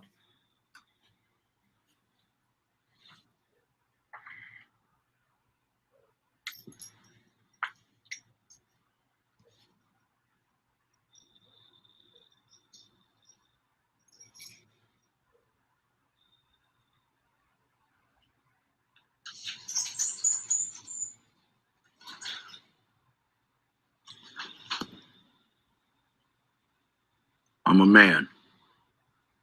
I am strong. I'm weak. Life goes on, things happen, but I don't really care. I care so much. My problems are for me to deal with. That's just the way it is. It's nobody else's responsibility. I wish somebody else cared. I wish I could tell somebody how I feel about my issues. Done. Yeah. Okay, go on. It was just another drink. It happens. Am I sweating? Damn. How many more times do I have to deal with this? Watch out, last part, last time. Yeah, I forgot to have that. Could y'all hear the sound too? I mean, it was on there. But... Yeah, that's deep. All right, so just a quick question, in particular for the boys and the men in the chat, about how many of y'all have experienced something like that? You know, it could be something like in this video where, you know, he wakes up and he kind of, you know, thinks about, you know, the stuff that he has to deal with on a day-to-day basis, how he doesn't have an outlet to go to, and, you know, how he has to deal with everything by himself. Or maybe you don't have to wake up going out of bed. Maybe you're at work. You know, maybe you're at school and you're just, you know, always thinking about, you know, you wish you had somebody to talk to, and you wish, you know, you had somebody to go to for whatever the purpose was. Mm-hmm. Yeah, I'm already seeing people saying, I mean, like Naeem said a lot. Yeah, a couple other people are saying like a couple times, maybe, sometimes, yeah. So, yeah, I guess, Rel, what has been your experience with this? Well, let's just start with like, let's just dive into the specifics a little bit. So, of course, with upbringing and stuff like that, right? Of course, besides the general idea of how, you know, boys are raised to become men in society and how to behave and all of that, right? There's also different specific factors and stuff that play along that, you know, your race, the type of family you have, the type of, you know, issues, whether financial, mental, physical issues that, you know, that your family has. If I didn't say environment, the environment you grow up in. Nowadays, you have to deal with social media and, you know, how that gives major influence into, I mean, y'all probably see it now in terms of like gender norms and like expectations and like standards, double standards, all that crazy in between good and bad type of stuff. And, you know, like I said, with all that being said, in general, you know, with my experience and probably a lot of guys' experience, you know, growing up, was that, of course, we were made to be tough and strong. Anything, if we were to be anything as men growing up, is to be strong, you know, no tears. Of course, the typical thing of like, you know, if you get hurt, just say falling on the ground in the playground or something like that, get up, don't worry about it. Why are you crying? Stuff like that. You know, if something was going on at school and, you know, you were being bullied, or, you know, you were failing a test or a class or something like that, and, you know, that might bring you to a sense of crying and being frustrated and stuff like that. As a man, you just take care of it, you know, which, I mean, in reality, that's how, you know, things should be in the first place. But at the same time, it's as if we can't get over that emotional stage of, you know, these kinds of things. We have to just pass by that and push all of that to the side. And as Naive says in the chat, men have feelings. Everybody has feelings. But, you know, I feel like definitely growing up, you know, we've been conditioned to put our feelings to the side. And as we get older, you know, we start realizing, you know, all these different kinds of emotions and feelings growing up, and we're not sure how to handle it because we've always had to suppress those emotions. And, you know, going down the line and getting older, you know, that can cause a lot of problems, not only for yourself, but your friends and your family, you know, and other situations you got going on, like work and school and stuff like that, because you don't know how to handle it. You don't have any experience with it. You know what I mean? So it's stuff like that. What else can I think of off the top of my head? Chat may have to help me a little bit, but I know off the top that's like an immediate factor that comes into play. Yeah, I'm curious what people like, especially the men and boys in the room, like who has experienced this, or I guess like what give us some examples of how you've experienced this. I know that obviously I'm not a man, but I have 2 nephews. My brother has 2 kids, and the way that he's like, I don't necessarily agree with his like parenting style all the time, but it's fine. But he like his kids will fall down and they'll like be upset, and he'll be like, oh no, just like he like punches them and he's like, you're a tough boy, like stop crying. And I'm always like, I mean, like, yeah, at some point you want like your kids to be tough, but at what point is that just like, would they treat a little girl the same way? And like, if so, if not, like, why not? You know what I'm saying? Right, definitely. And even with like a parenting factor like that, you also got to think about, you know, how unfortunately, you know, a lot of boys growing up, they don't have a father figure. So sometimes, you know, that implication can come from the mother. And it'll be in some ways a little bit worse because it's coming from that figure that you should sort of have an idolization of as you get older, because we all want to become, you know, a certain type of person as we get older. We want to have certain aspirations and certain goals and stuff as we get older. And, you know, having a father definitely helps that a lot. But, you know, depending on the type of father you have, or just, you know, not having a father at all, unfortunately, can severely like affect that a lot. Yeah, that's a good point. I've been guilty of doing that. Like, I mean, I have too, for sure. I have too. I've been very guilty of doing that. And my brother, he got 2 sons too, and he make them put the boxer gloves on. Like, for real, he make them put the boxer gloves on. Like, and like that's he like, you know, I got my boys. That's what I'm doing. I mean, I don't know. I'm very interested in this conversation though, because it definitely is something that I think, especially us who are women who have major roles in the lives of young men, something that we have to be aware of and just like conscious of, so that when we are talking and nurturing and all that, we are doing it. We know we're doing it out of love, but also in a way that's not damaging or hurting a young man, especially when we have these biases already that we supposed to be harder on them, or we supposed to treat them different. So I already know I do it. You know, with these types of things that men and boys grow up with, you know, dealing with on a consistent basis, this is also kind of, you know, where that idea of toxic masculinity comes into play. A phrase that I've been hearing a lot in the past, probably like year or 2. I think if in my generation, specifically Generation Z, we're becoming more aware of it because millennials are talk about it a lot, especially on social media, and how men are this and that, blah, blah, blah, blah, blah. But even that in itself, you know, instead of always telling us we're this and that and why can't we, you know, not only focus on that issue, but why don't we also address like how can we solve that problem and how can that problem be fixed? You know what I mean? There's been so many weird generalizations that I've seen about men on social media and stuff like that. You know, you got generalizations of men are rapists. I've had actual arguments with women and girls, a very close friend of mine, that, you know, it stays by the line of men are rapists. Like all men, she just says men in general. Yes, and even then, they get that misconstrued of all men and men when it means the same thing. But I'm not even gonna get into that part. Men are sexual abusers. Men are weak. Men are emotionally unavailable. Which again, there's some truth to that, but how can we fix that problem? Don't just say it.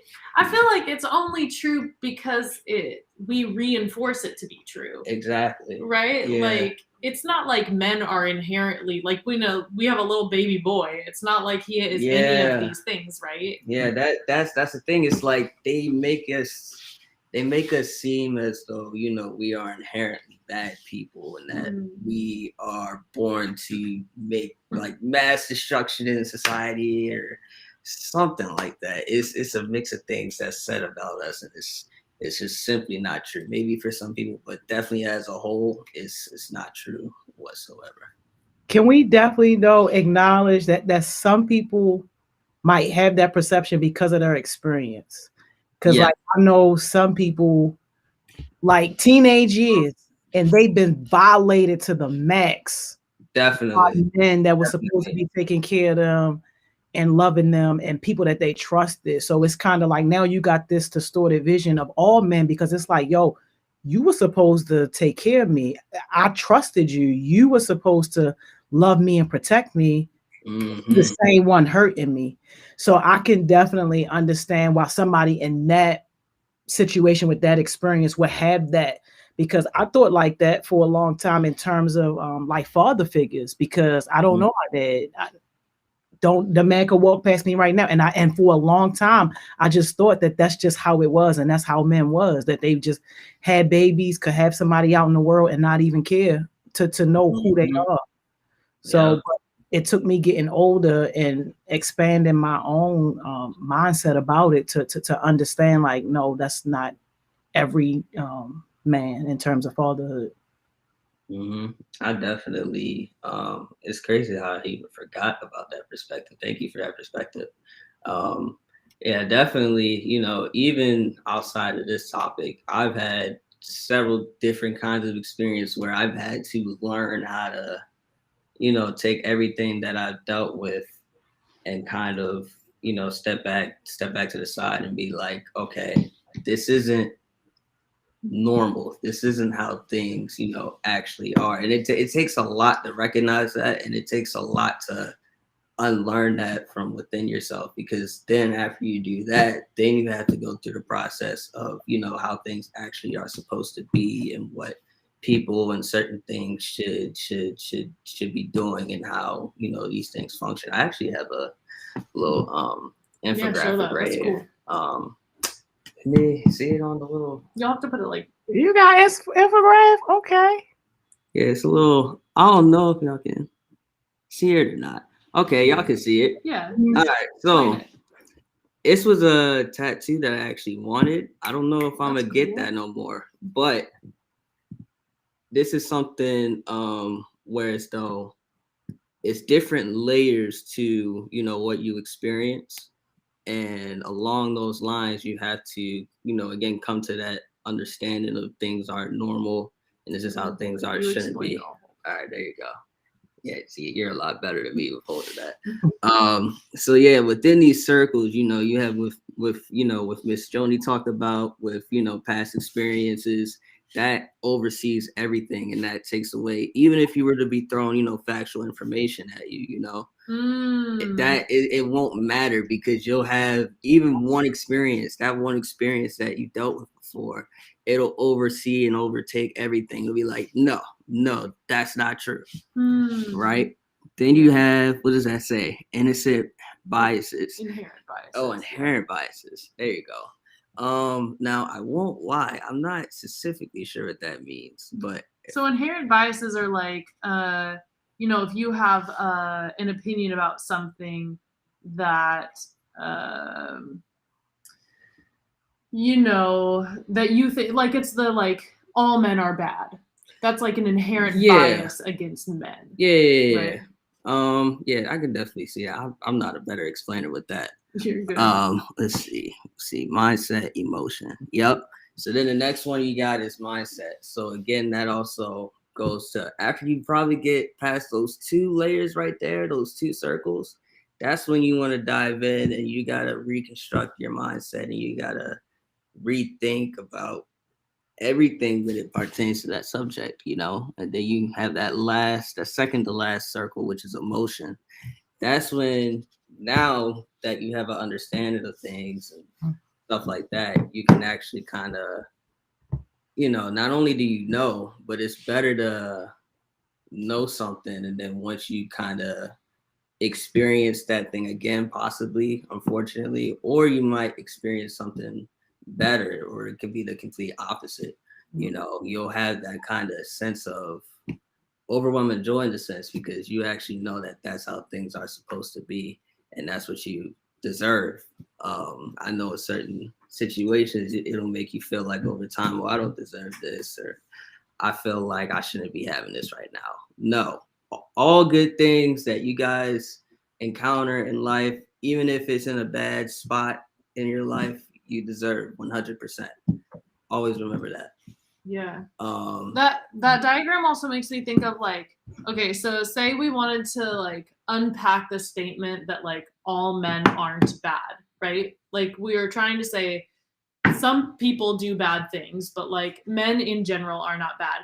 You have to like get past all of those things, right? So like what Miss Joni was saying, like you have to, if you've had bad experiences with men, you're going to take that statement and say, that's definitely not true because that hasn't been my experience. Right. Mm-hmm. And then you're going to like, with the emotions part, especially, you're like, if I came up and told you that, hey, all men aren't bad, but you just had a bad experience and you're like really mad about it, you're really fired up about it, there's like no way you're going to be able to take that information and say that that's true. Right. Mm-hmm. Because you're all fired up about it. And so like, you really we have to be able to get past people's emotions and like be able to calm people down in order to even start this conversation. Right. Because if we're all fired up and thinking like that we all hate men and that we're all mad at them, then we're never going to be able to like unpack the like, you know, details about why all men are not actually bad. Mm-hmm. So that's what, I don't know. That's just what that diagram made me think of. I don't know. Any reactions to that diagram or anything we said, Miss Joni? Well, I love the diagram. I really do. And to your point, though, like what you were saying, sometimes that can be dangerous, too, when you got people around you, like pouring fuel onto your emotions and not like really helping you to take a step back. Definitely. Mm-hmm. Yeah.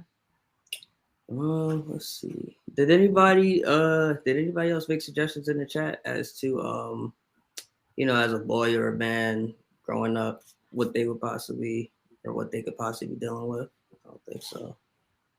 I don't think we can read them. Oh, you can't? No, you can't scroll. No, you can't scroll. All right. Well, I have like a couple more.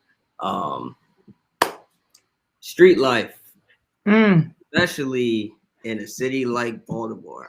I'm not sure if you guys had seen this statistic that came out recently. I forget where specifically it's from, but we are now, unfortunately, the second most dangerous city in America. I forget, of course, I definitely forget what the specific numbers are, but per capita, you know, the 100,000 people, there is a lot of death count, you know, whether it's to murders or drugs, you know, stuff like that. And I think a lot of the times, unfortunately, you know, in those types of areas and that type of circumstance, the men are primarily like the main ones that are involved in that type of activity. Whether, you know, it's out there hustling per se, selling any kind of narcotics or anything along that matter. Gambling, maybe they're trying to put their money in some illegal kind of way and they're trying to get that, you know, bit of extra money for, you know, whatever they need to pay off, whatever they need to help their family with in regards to rent or any other bills for their house. And very unfortunately, it comes to certain times and certain events where things don't go your way or they don't go somebody else's way.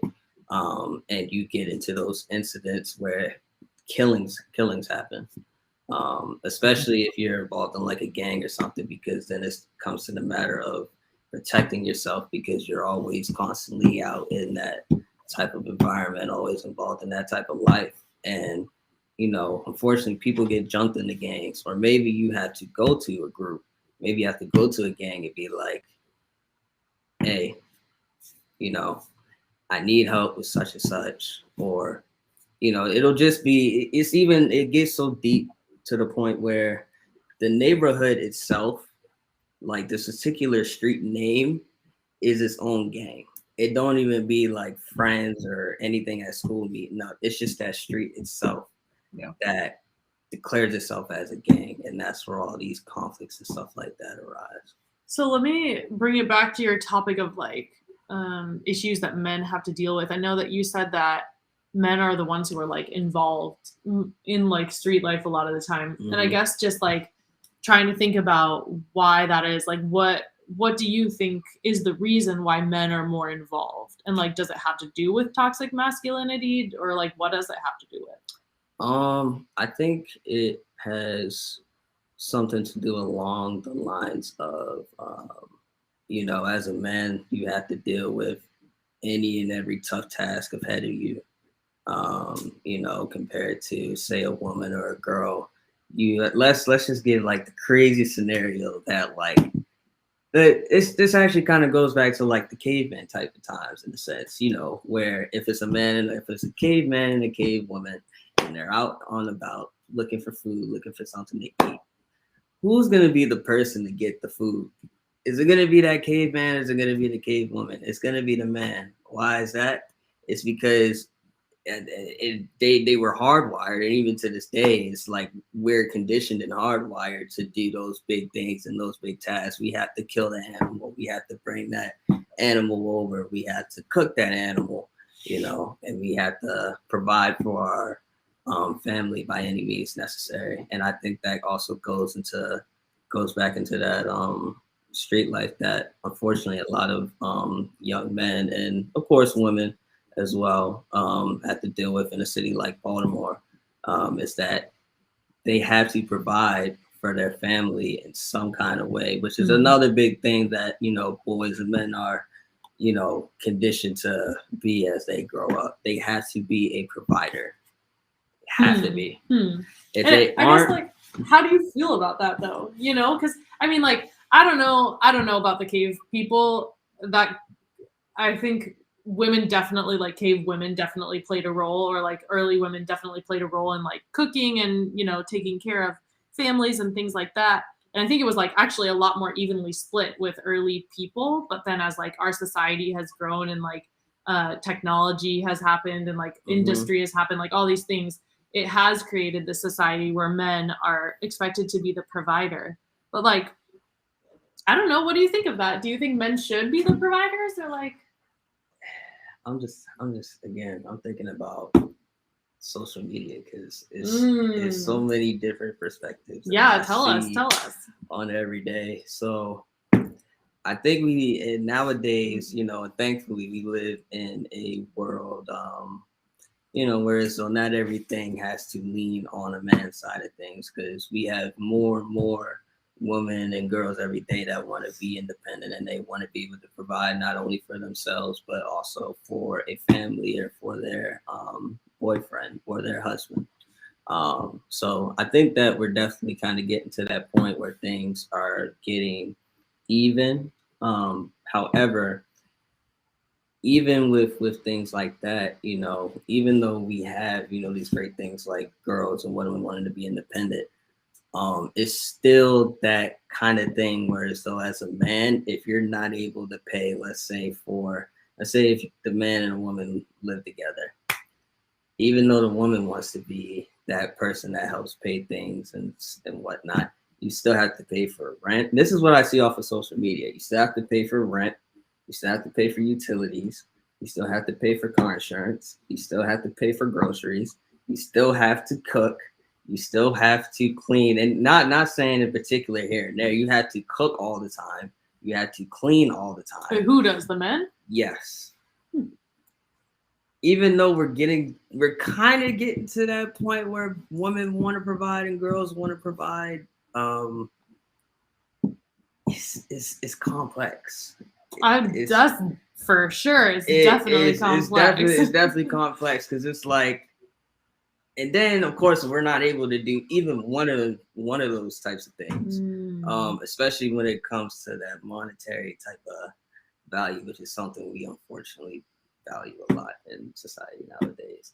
But if we can't provide in really any kind of way, especially in regards to paying rent or bills, then we're seen as useless. We're seen as men that don't really care about anything but themselves, which isn't the case. It's just sometimes you gotta work together to make things happen. But if a man can't do it all by himself, then he's useless. There's no point of being with the man. There's no point in trying to engage in any conversation or anything like that with the man. I think you're bringing up some controversial topics. People, I feel boys versus girls coming on, Miss Caitlin, because the boys like he preaching, and the girls like no, not true. I know. I was seeing that. Miss Joni, interject. Tell us some of your thoughts. Or I know you've been seeing the chats come in as well. Well, like first, first I want to lift up Deshaun's comment that said it don't make no sense that you can't even walk to the store nowadays without getting shot. When you were talking earlier just about like how dangerous our city is. So I definitely wanted to lift that up because I remember vividly when we were on our way to Thriving Thursdays and the kid got shot right down the street from the building and his mom walking to the store. Like, so definitely thank you for bringing that up. But Relly Brown, I want to know where these men that you talk about, because the ones I know play the game all day. So just working and cooking and cleaning and all this stuff. Where? I mean, let's talk about it. I mean, let's from the chat that I've seen, people are definitely in conflict. People definitely have their own opinions, which is definitely fine. But let's think about it. I think one of the things that I was looking into a few months ago. Now we're kind of diverging on to the men aspect of things, which is totally fine. Let's say, I want no tea. Yeah. What's this called? For the past probably like I've been chilling off of this kind of research topic for a month now. But it's definitely some type of like gender war going on. I'm not sure if I'm the only one that sees it, or maybe you've seen it, Miss Caitlin, or you, Miss Joni, or anybody in the chat. But it's definitely some type of weird gender war, and more specifically, Black men and Black women always go against each other, like at all times, especially on things like Instagram and everything. It goes down in the comments, especially when it comes to like, relationships and what men are supposed to be and what women are supposed to be. It definitely gets to that level. And I feel like that in itself is a problem, just because, of course we're going to be changing and we're going to be evolving over time. But I feel like it shouldn't get to this certain level of disagreement it shouldn't be at an all-time high disagreement. I feel like things should be more so, what's the word that I'm looking for? Things should be more so coerced, if that's the proper word.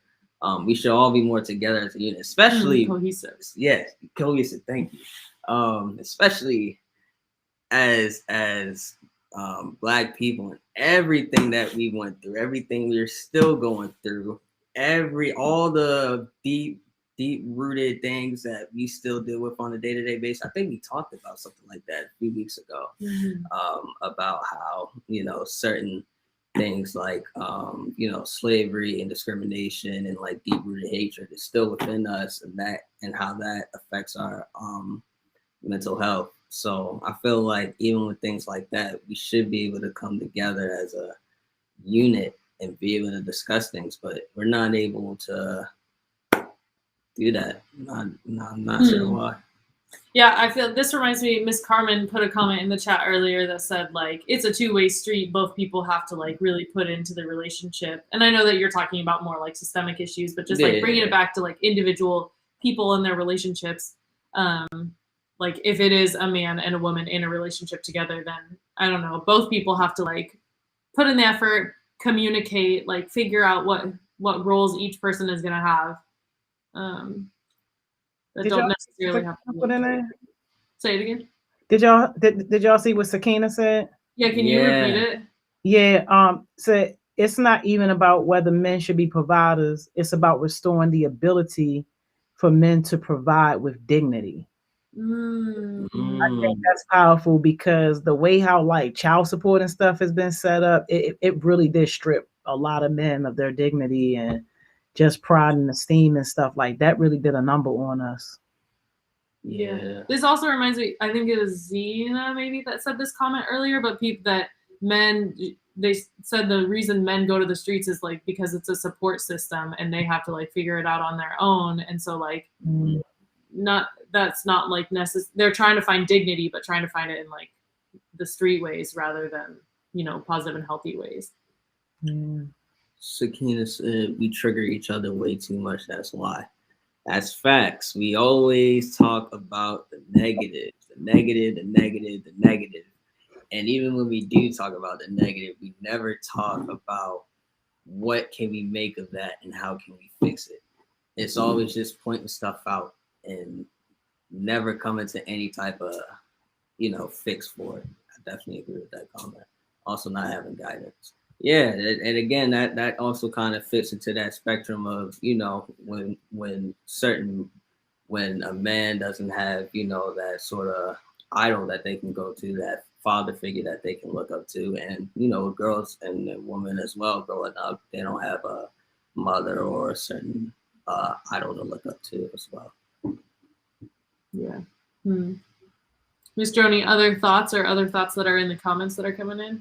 Well, kind of extending to what Relly Rose said, like how some boys don't have a father to look up to, and some moms and some women don't have a mom to look up to.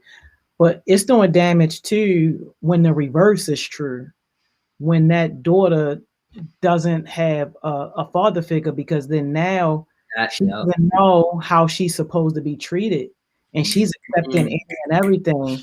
And I know a lot of young women who got caught up in the streets, like because of that. Yeah, definitely. I think when it comes to certain stuff like that, it's more so when it comes to that particular area, men, it's more so about selling drugs, killing, and gambling. And then with women, they have these very dark and like very unfortunate incidents of like prostitution and all that other kind of nasty stuff. And it's because, you know, one, they have to be able to provide, whether it's for themselves or for their family.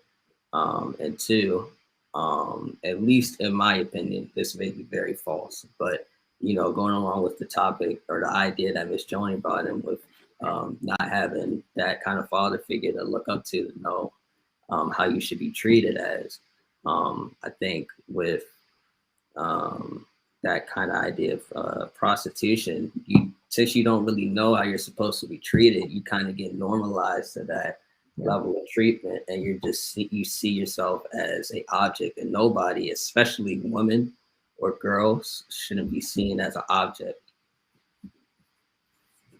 Yeah.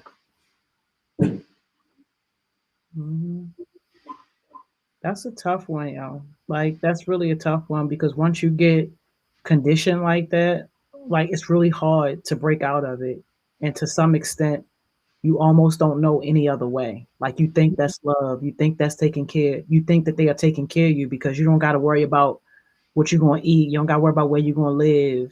You know, you're getting rides everywhere. Like, some people just don't know. And it's just a sad world to live in and to be held hostage to. Definitely. Yeah.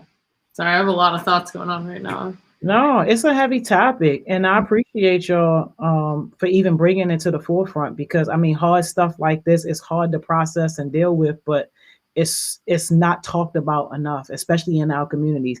And these are exactly the type of things that people be holding on to because they don't have an outlet. So thank y'all for just creating and having this space to talk about these difficult issues. Mm-hmm. Of course. And always for anybody in the chat, in regards to, holding things in and not knowing, who to take it to or where to talk about it. Remember, you can always, at least for me, you can hit me up and talk about whatever. I can deal or try to handle or help you with any kind of perspective, okay? Unless it's something very extreme, very illegal. I have no expertise in that. I just want to put that out there. Not very illegal. But for anything along the lines of definitely depression and anxiety, I have much experience with that. Much experience trying to get out of it for the most part, so you could always hit me up. And I'm sure there's other mentors, in the chat, or mentors that you can try and look up on the Heart Smiles Instagram page, that you can try to contact and get in touch with as well. Absolutely. Yeah. I also want to say one thing before we stop, and that's that today we were really talking about, we only really mentioned like men and women. So we mentioned like gender in the binary, but to recognize that there are many, many other genders as well. And they, like a lot of other people, have stereotypes about, all the different genders and how those fit into society. And some people don't even like recognize that those people have different genders. And so just recognizing that, and just wanted to shout that out as well. I'm ready to put my Instagram in the chat right now. Thank you for that, Miss Caitlin. Yeah. Ro, do you have a jewel for us before we go? Oh, hold on. I got a little list, so I'm gonna pick through my list real quick. Now he got a list of jewels. Hey yo, it does. It's long. Dang. Yes. Let's see. All right. Did I even do a jewel today? Matter of fact, this Ray be recorded. Let me see. Yo, my jewel for today is whoever you are friends with or whoever you're close with, just encourage them to be whoever they want to be and to not live in those stereotypes that we have. I have a friend who just had a baby, and she likes to point out to it's a baby boy, and she likes to point out to him like, oh, like look at that man that's a poet, or look at that man that is, a nurse, or look at that man that's a teacher. These like jobs that are stereotypically women jobs. And so pointing out to him that like he doesn't just have to be whatever is stereotypical for a man, and she's just encouraging him that he can be whatever he wants. So I encourage you all that for your friends and for yourself and for your family, you just encourage people to be whoever they want to be, regardless of their gender. Definitely. All right, take it away. All right, you ready? What's good, y'all? It's Ro here at my mentors, Miss Caitlin's house. I had to come over for the internet. We on here with the Success Sessions with Miss Joni, and I'm coming at y'all with jewel. What is it, number 14 for today? And my jewel for you guys out there today is to make everything count. When I say that, I mean whatever step you take, whether it's for your career, whether it's for your mental, whether you're trying to make that big move for your friends or your family, make sure it counts, because in a lot of instances, it can get up to a point where, it takes that one step and you go on that decline, and you go on that hill of, you go on that very long hill of having to catch back up with your peers and for yourself. So just make sure whatever goal you have, whatever you're trying to set forth, just make sure that step counts. Yeah.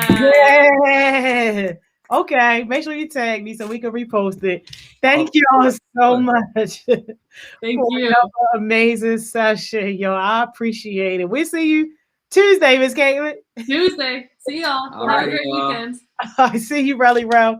Y'all, what another great session, y'all.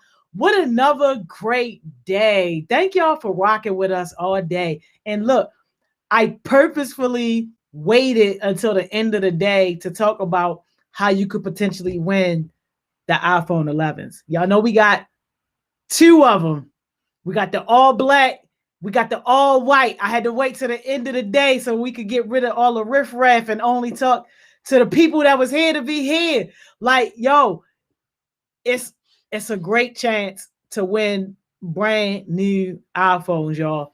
Here's what you got to do, yo. If you're interested in this, here's what you got to do. It's 2 events that's happening. Both of the events is virtual.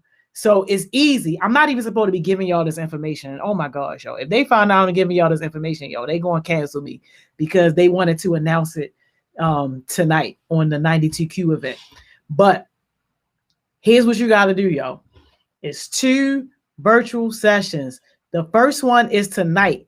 It's at 5:30.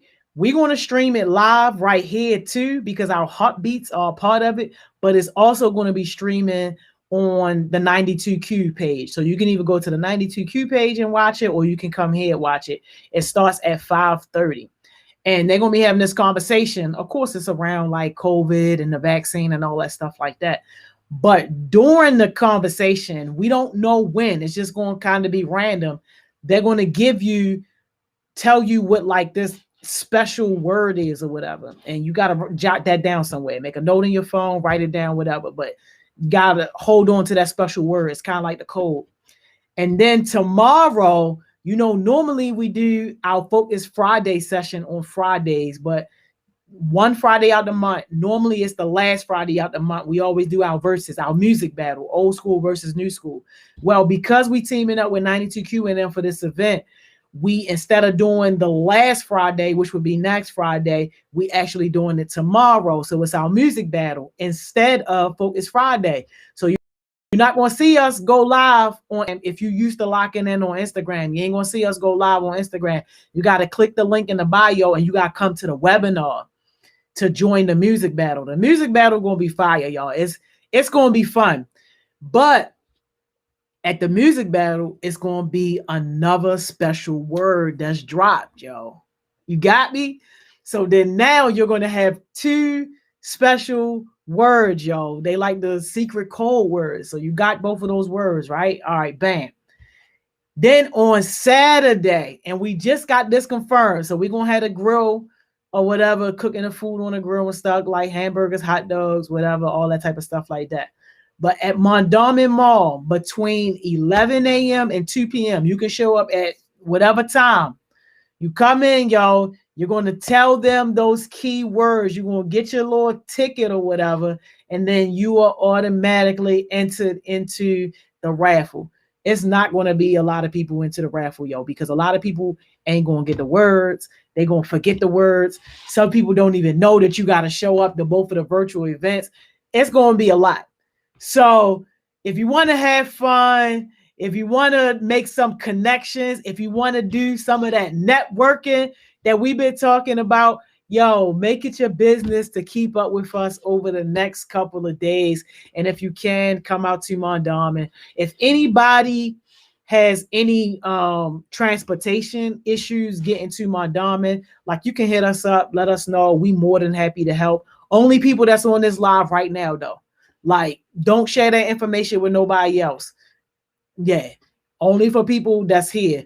If you need help with transportation, like if that's the only barrier stopping you from showing up on Saturday, then we will help you out on that. But yeah, y'all, like, it's going to be super fun. And even if you don't win one of the iPhones, like, it's still good to just make your connections and do what you need to do in order to help build your brand and build yourself. But all right. Those my announcements for today. So if you rocking with us, I'll see you later on 5:30 for the town hall. But y'all already know what I'm about to say. Yo, you already know. Go be productive. Yo, go be productive. It's still some daylight out there, yo. It's still some daylight. Donovan, you already know. It's still some daylight out there. You still got about at least 5 more hours worth of working time left in this day, yo. Go be productive. Go do something that's connected to your goals. Yes, Alicia. Yes, Shamira. Go do something that's connected to your version of success. Like, yo, it's going to be so many things competing for your attention. People going to be calling you, sliding in your DM, texting you, Kimber. You already know. People going to be trying to get your attention. This is where your discipline has to come into place. And you say, no, I'm going to put my attention on my goals. I'm going to put my attention on my version of success. I'm going to put my attention on my future, yo. Yes, Donovan, you already know. Like, yo, be disciplined, yo. Be disciplined. Don't allow yourself to be thrown off track. Yes, Jaya, they already know. Diamond, they already know. And like, yo, if you ain't got no goals, I swear this part give me a headache every single time, yo. But if you ain't got no goals, yo, y'all heard what Diamond said. Don't hit me up, yo. Do not hit me up. That's a bigger problem if you don't have no goals. That means you just walking through life blindfolded. That's crazy. No, you got to have some type of direction, yo. And you don't need no big, crazy goals. You can start small. How many times I tell you that, yo? You can start small. The journey of 1,000,000 miles always begins with one step. You can take that first step, yo. If you ain't got them goals, don't hit me up, yo. Hit up one of those OG Heartbeats. They will be more than happy to help you create some goals so that you can at least get started. That's what it's about. Get started. That's right, Shamir. Tell them, don't do me like that. Do not do me like that. But yo, if y'all rocking with us later on, I'll see you later on, 5:30, right here on live. We'll be streaming the 92Q event because our Heartbeats are a part of it. Gotta support our Heartbeats, y'all already know. So if y'all rocking with us tomorrow at the Versus, the link is already in the bio. And of course, Monday, yo, you already know we're gonna start it all over again because it feels like we already at Friday for real, don't it? Our time just went by so fast. But I'll see y'all later if y'all rocking with us later. If not, tomorrow 10 o'clock right here. You already know. I'll see y'all later, yo.